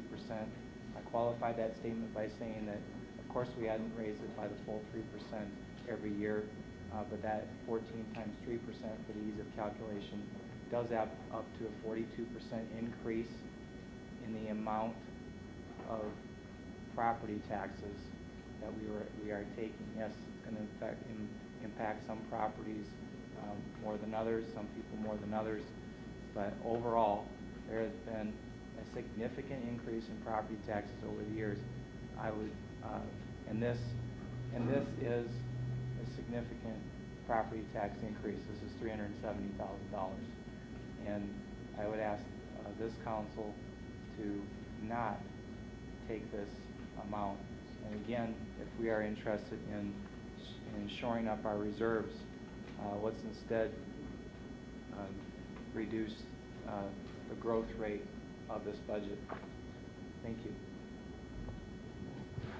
Thank you, Mr. Quaker. I'll recognize Alderman Ron Whitebach. Mr. Chair, it's important that I say one more thing in reference to property taxes and increases. It was talked about earlier about the school district not being exodused out of the equation when it comes to property taxes that won't be collected due to TIFs. And out of that $4 million, that, whatever the school district would have gotten, my understanding is that money gets re-levied to all the taxpayers. Is it across the state or just in that school district? I'll recognize Jim Preston. If it is in, thank you, if it is an economic development TIF, then it is essentially redistributed back all the taxpayers across the state of South Dakota. The mayor is shaking his head, but that's my understanding. It's not the property tax, but it comes out of state coffers. It comes out of the state coffers. It actually comes out of the state sales tax. What a lot of people have a tendency to forget is that schools are actually funded about 52% from the state and 48% through property taxes. Okay? So statewide, think of it, the schools spend approximately, I think I show this off the top of my head, it's about $1.1 billion is what we spend on education, K through college. And of that, the state actually pays about 52% of all that, and that funding actually comes from the sales tax revenue that is collected by the state. Keep in mind, the state of South Dakota doesn't keep a dime of property taxes. That's all basically passed through the schools, to the county, and to the city, and to, there's a couple small districts, whether it's a road district, a fire district, and so forth. The state doesn't get to keep paying the property taxes, but they end up paying, I think it's either 52 or 53% of the total education bill is paid for by the state because of the state aid formula, and basically it's a Gabriel, I should know this off the top of my head, Gabriel Act is what it was, going back, and every single year the state picks up more and more of the expense. But Mr. Mayor, since you've answered that question, then I'll just pose this next question to you. If that money comes from the state sales tax revenue and state sales tax revenue is decreased, how will the state propose to make up those funds other than raise property taxes? stimulus money that we didn't get. Which eventually Honestly. comes out of the taxpayer's pocket either way. Yes. And then the county's cut of the tax districts is how much? 28%. 28%. So 28% of another $4 million is over $1.2 million.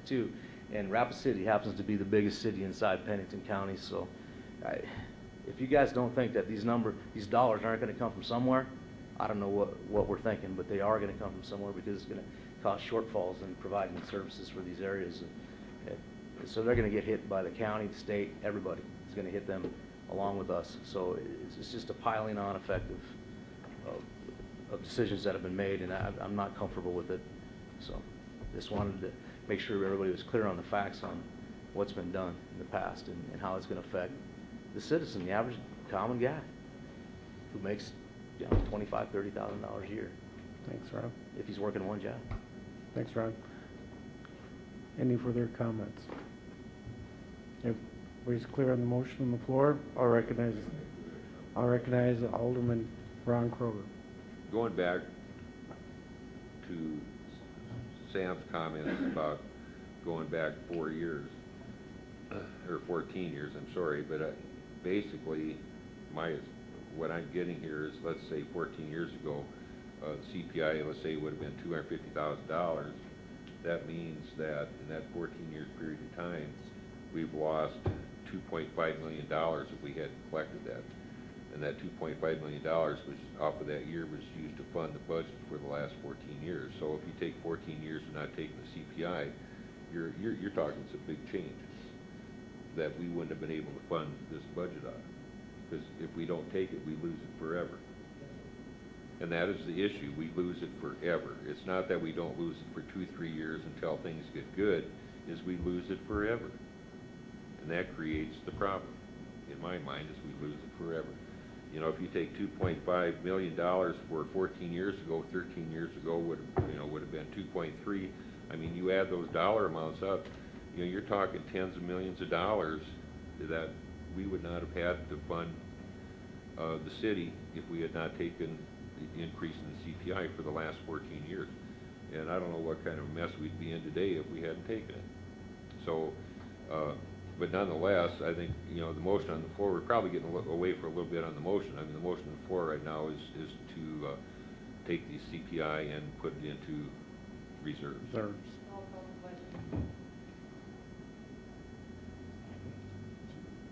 Call the question's been made. Is there? Is there an objection to calling? Okay. Okay, well, we're gonna go to a vote to call on the question. All in favor, say aye. Aye. All opposed? Roll call. Martinson? Quaker? No. Costello? No. LaCroy? Aye. Chapman? Oh, sorry. Olson? Wyffenbach? No. Kroger? Adcock? Aye. That is 5-3. So now you go to a vote on the motion. First, we'll call the question.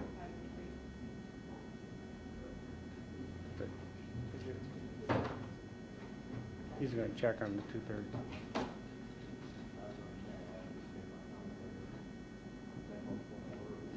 They called the question.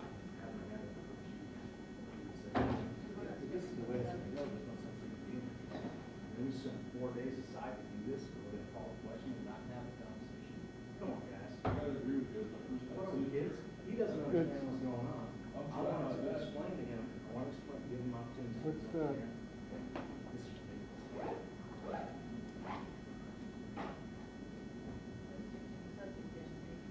I'm sticking to the stuff.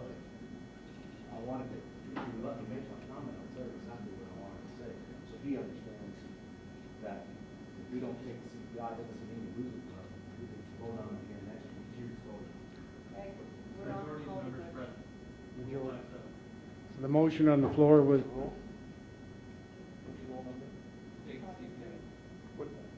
State the rule, which, Rule 5.7. Motion to close debate, vote on the previous question shall be decided immediately by majority of the members present without debate. Open Rule 5.7. Actually, no, I have one more question, Jason. Now, the motion to call the question was probably taken out of order.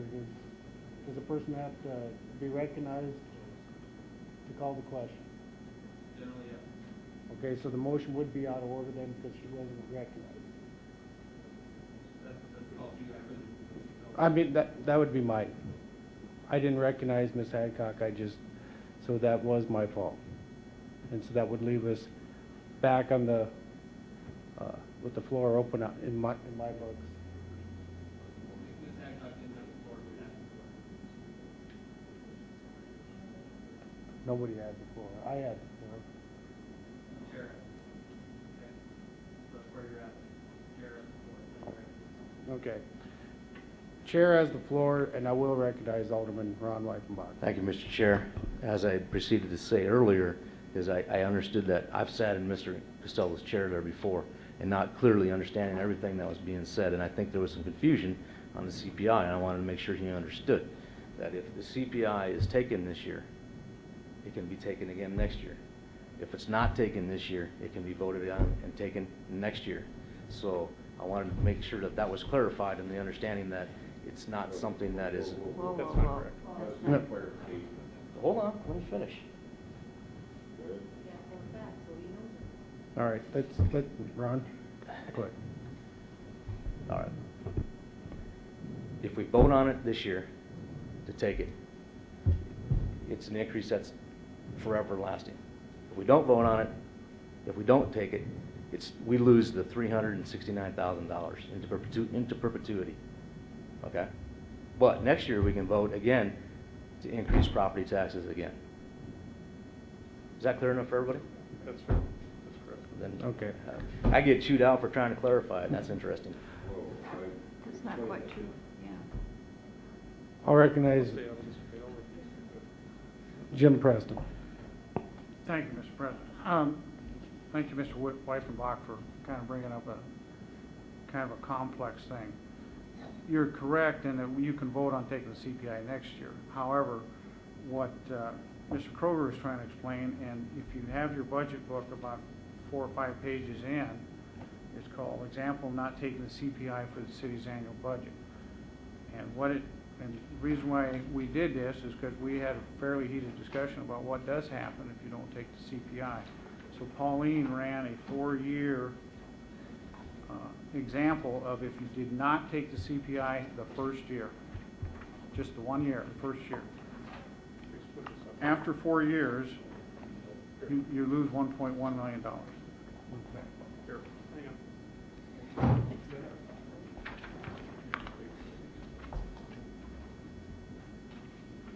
Between the 4 years, yeah. If you had all 4 years? Yes. No, you guys put it, and this is getting crazy. Concerted effort. I don't know what about it. Amazing.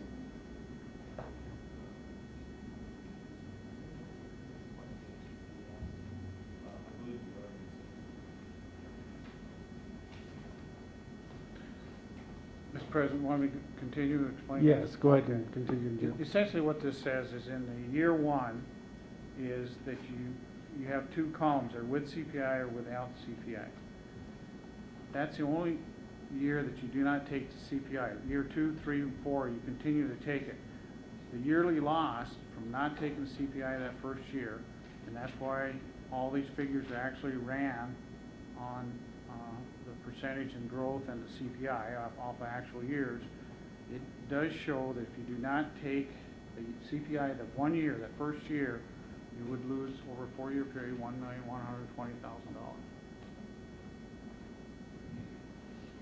Thank you, Jim. Ron Mr. White. Chair, can we clarify that and say that if you add 4 years together, that's what it equals? I mean, it's each year you'll lose. 1 year you'll lose 255, the next year you'll lose 271. That's already gone. I mean, it's gone, it's not there. I'll recognize Alderman Aaron Costello. All right, in a concerted effort to understand this, year 1, we have yearly loss of tax revenue 255,602. Year 2, yearly loss of revenue 271,321. So, is that, I think this is where Alderman Weifenbach is going. So does that mean that in year 2, that's an additional $16,000 that we lost because we did not take year 1? Jim Preston? No, because you did not take year 1 and year 2, you lose an additional $271,000. You lose that much in that year. Maybe I need to see this written out on a whiteboard or something so I can understand where the, why we're losing an additional 271,000. I mean, it just, at first glance of these numbers, it doesn't make sense to me. I'll recognize Mayor Allen Hicks. Let me try to explain it this way. Under state statute, every year you have what they call the base. In other words, that is the dollar amount that you collected in property taxes that year. The next year under state statute, what the statute says is you can take the growth plus 3% or CPI, whichever is less. So what you do is that 3% is multiplied towards that base, and so that year you create a new base. So what ends up happening is if you don't take the CPI 1 year, it affects your base every year as you proceed into the future. So that's why there's a cumulative effect, because what happens is if you don't increase your base, you lose that additional base every single year. And I'm going to tell you, I don't like the state statute, I'll be honest with you. But that's the reason why you have to add up the cumulative to demonstrate that over 4 years, it's a little over $1 million if you don't take it for that 1 year. Now keep in mind, this example shows just 1 year. So what they're saying is, in that very first year, if you don't take the CPI, over 4 years, it's 1.1 million. If you went 4 years without taking the CPI, try about $4 million is what we would actually lose, because you cannot take the new additional base. But I take that back. I'm adding a little bit too much. It'd probably be closer to $3 million, because the base, you're losing a new base amount each year. Somebody else? Oh, I didn't know. Deb, did you have a? Okay. I'll recognize Ron Weifenbach. Mr. Chair, I find it peculiar that when we talk about TIF revenue, it's never there, it's never existed, even though we provide services for it. But when we talk about raising people's property taxes, it's there and it's going to be there in the future. If we don't take it the first year, it's not going to be there the second year, so you have no loss. Really, if you're going to make the same comparison as you do with TIFs and as if you do with CPI, let's make it fair and make the same analogies. Basically what's happened is the first year you've lost $255,000. The second year, it's not in your base, as the mayor has pointed out. It's not there, but what you didn't have, you didn't spend it either. So you really didn't lose anything, because you didn't spend it. It all comes down to what we spend, is the key of what we spend. So I make the argument, it's peculiar though, that how we make it for one item but not the same for the other item, I find very peculiar. So, thank you. Thank you, Ron. Any further discussion? I'll recognize Alderman Sam Quinn. Thank you. I think a very important clarification needs to be made is that I think we do a disservice to our constituents by presenting one scenario in terms of the impact on the taxpayers and mitigating that scenario to make it look as harmless as possible, and then take another scenario on the impact of the city of not taking the CPI and use 4 years and then compound that when the compound factor wasn't included in the calculation on impact on our constituents. I think it's wrong to do business that way. It's wrong to do a comparison that way, and you don't have a similar baseline when you do that kind of a comparison. And that's wrong, and it's misleading.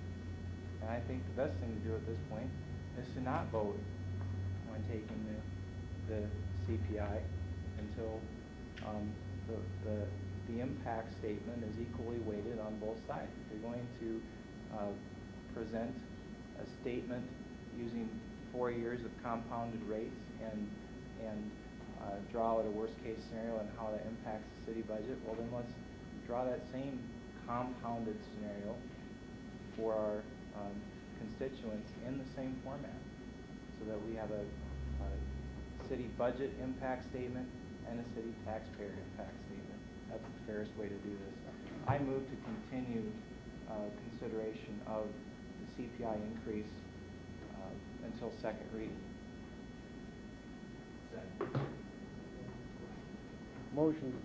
Motion's been made and seconded to continue CPI discussion until after second reading? No, That's until what- second reading. Until second reading. It's been seconded. Any discussion? I got a question. I'll recognize Jason Gray. Well, it's certainly appropriate for the council to continue the discussion if you want. Continuing it until second reading is not appropriate because you don't even have an ordinance in front of you at this point. What you have is really direction to the finance office in the preparation of the ordinance. Let me clarify. I'll recognize Mr. Quake. At the beginning of this meeting, our council president talked about having some meetings in a couple of weeks. That was my intent. I couldn't remember the date, so I figured there was a correlation between that and second reading. I was making a logical assumption there. So if I could have that week, could I continue it to that week or that date? Mr. Chairman? I'll recognize Jason Gray. I think you certainly could continue a discussion to that meeting, but at the point where the council has an actual ordinance in front of it, that item could be taken up as a part of the ordinance, separate and apart from this discussion. Because really all you're discussing right now is what direction you're going to give to the finance office in the preparation of the ordinance. Once the ordinance is in front of you, the council will be free to do with it what it wants. I don't think there's any harm, though, in saying you're going to have a discussion on the topic at a later date, but it's not going to be binding on the preparation of the ordinance, or once the ordinance is prepared, excuse So how me. do I structure my substitute motion then so that it's still in order? Because the purpose of my motion is to continue this discussion to a later date.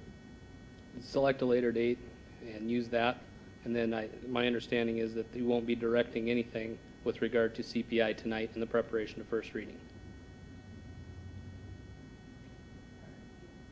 Once first reading is in front of the council, though, the council can do what it wants with it.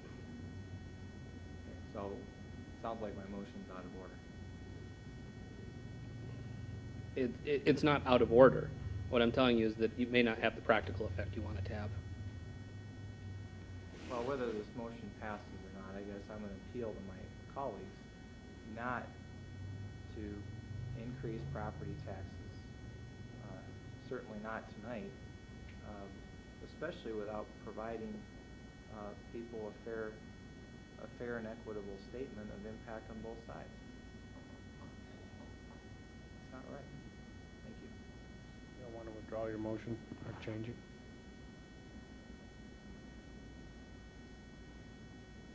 It's up to you. Okay. Motion on the floor is to continue. There was no specific date that was given, but to continue the CPI discussion to a later date.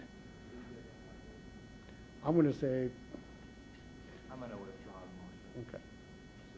Is it okay with the second? Motion's been withdrawn. Back to the original motion is approval of the CPI and then be taken and put into the reserve fund was the motion. All in favor indicate by saying aye. Aye. All opposed? No. Roll call, Amber. Martinson? Quaker? No. Costello? No.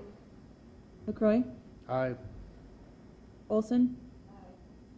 Wyffenbach? No. Kroger? Adcock? Aye. That's 5-3. Does the motion need a 6? Or I'll recognize Jason Green. Thank you, Mr. Chairman. Again, all you're doing is giving direction. That takes a simple majority. Once first reading of the ordinance is in front of the council, that will require 6 votes. Thank you, Jason. Motion carries. What I'd like to do, yes, take a 5-minute break if that's okay with everybody so we can regroup. All in favor, say aye. Aye. All opposed, motion carries. We'll take a break, come back at 8 o'clock. That was fun. Oh, dear.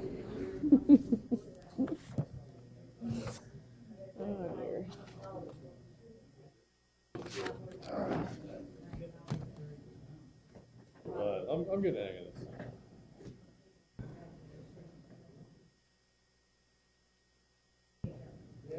So what did they just vote on? What did it do?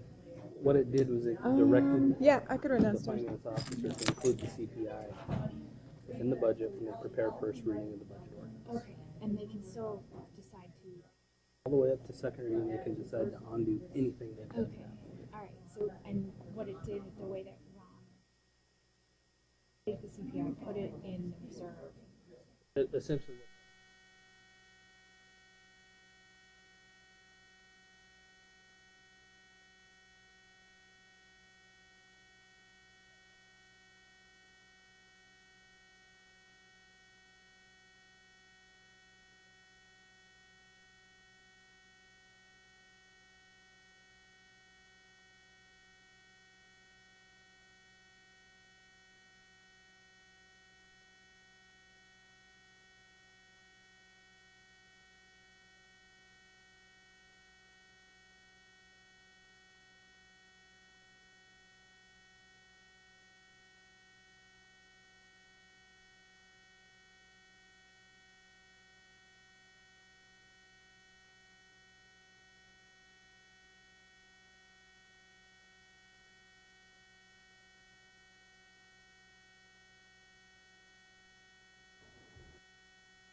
resolve this, and then go back on that page of the department, priority list, you want to add something after that, we can add something, but we need to get a list. Second. Motion's been made and seconded to adjourn. All in favor, say aye. Aye. All opposed? No. Motion passes. It's gone now? Oh. Okay. Quaker? Aye. Costello? No. LaCroy? No. Olson? Wyffenbach? Aye. Roger? No. Adcock? Martinson? 5-3. 5-3 to adjourn? Tomorrow night at 5 o'clock, we'll see everybody, please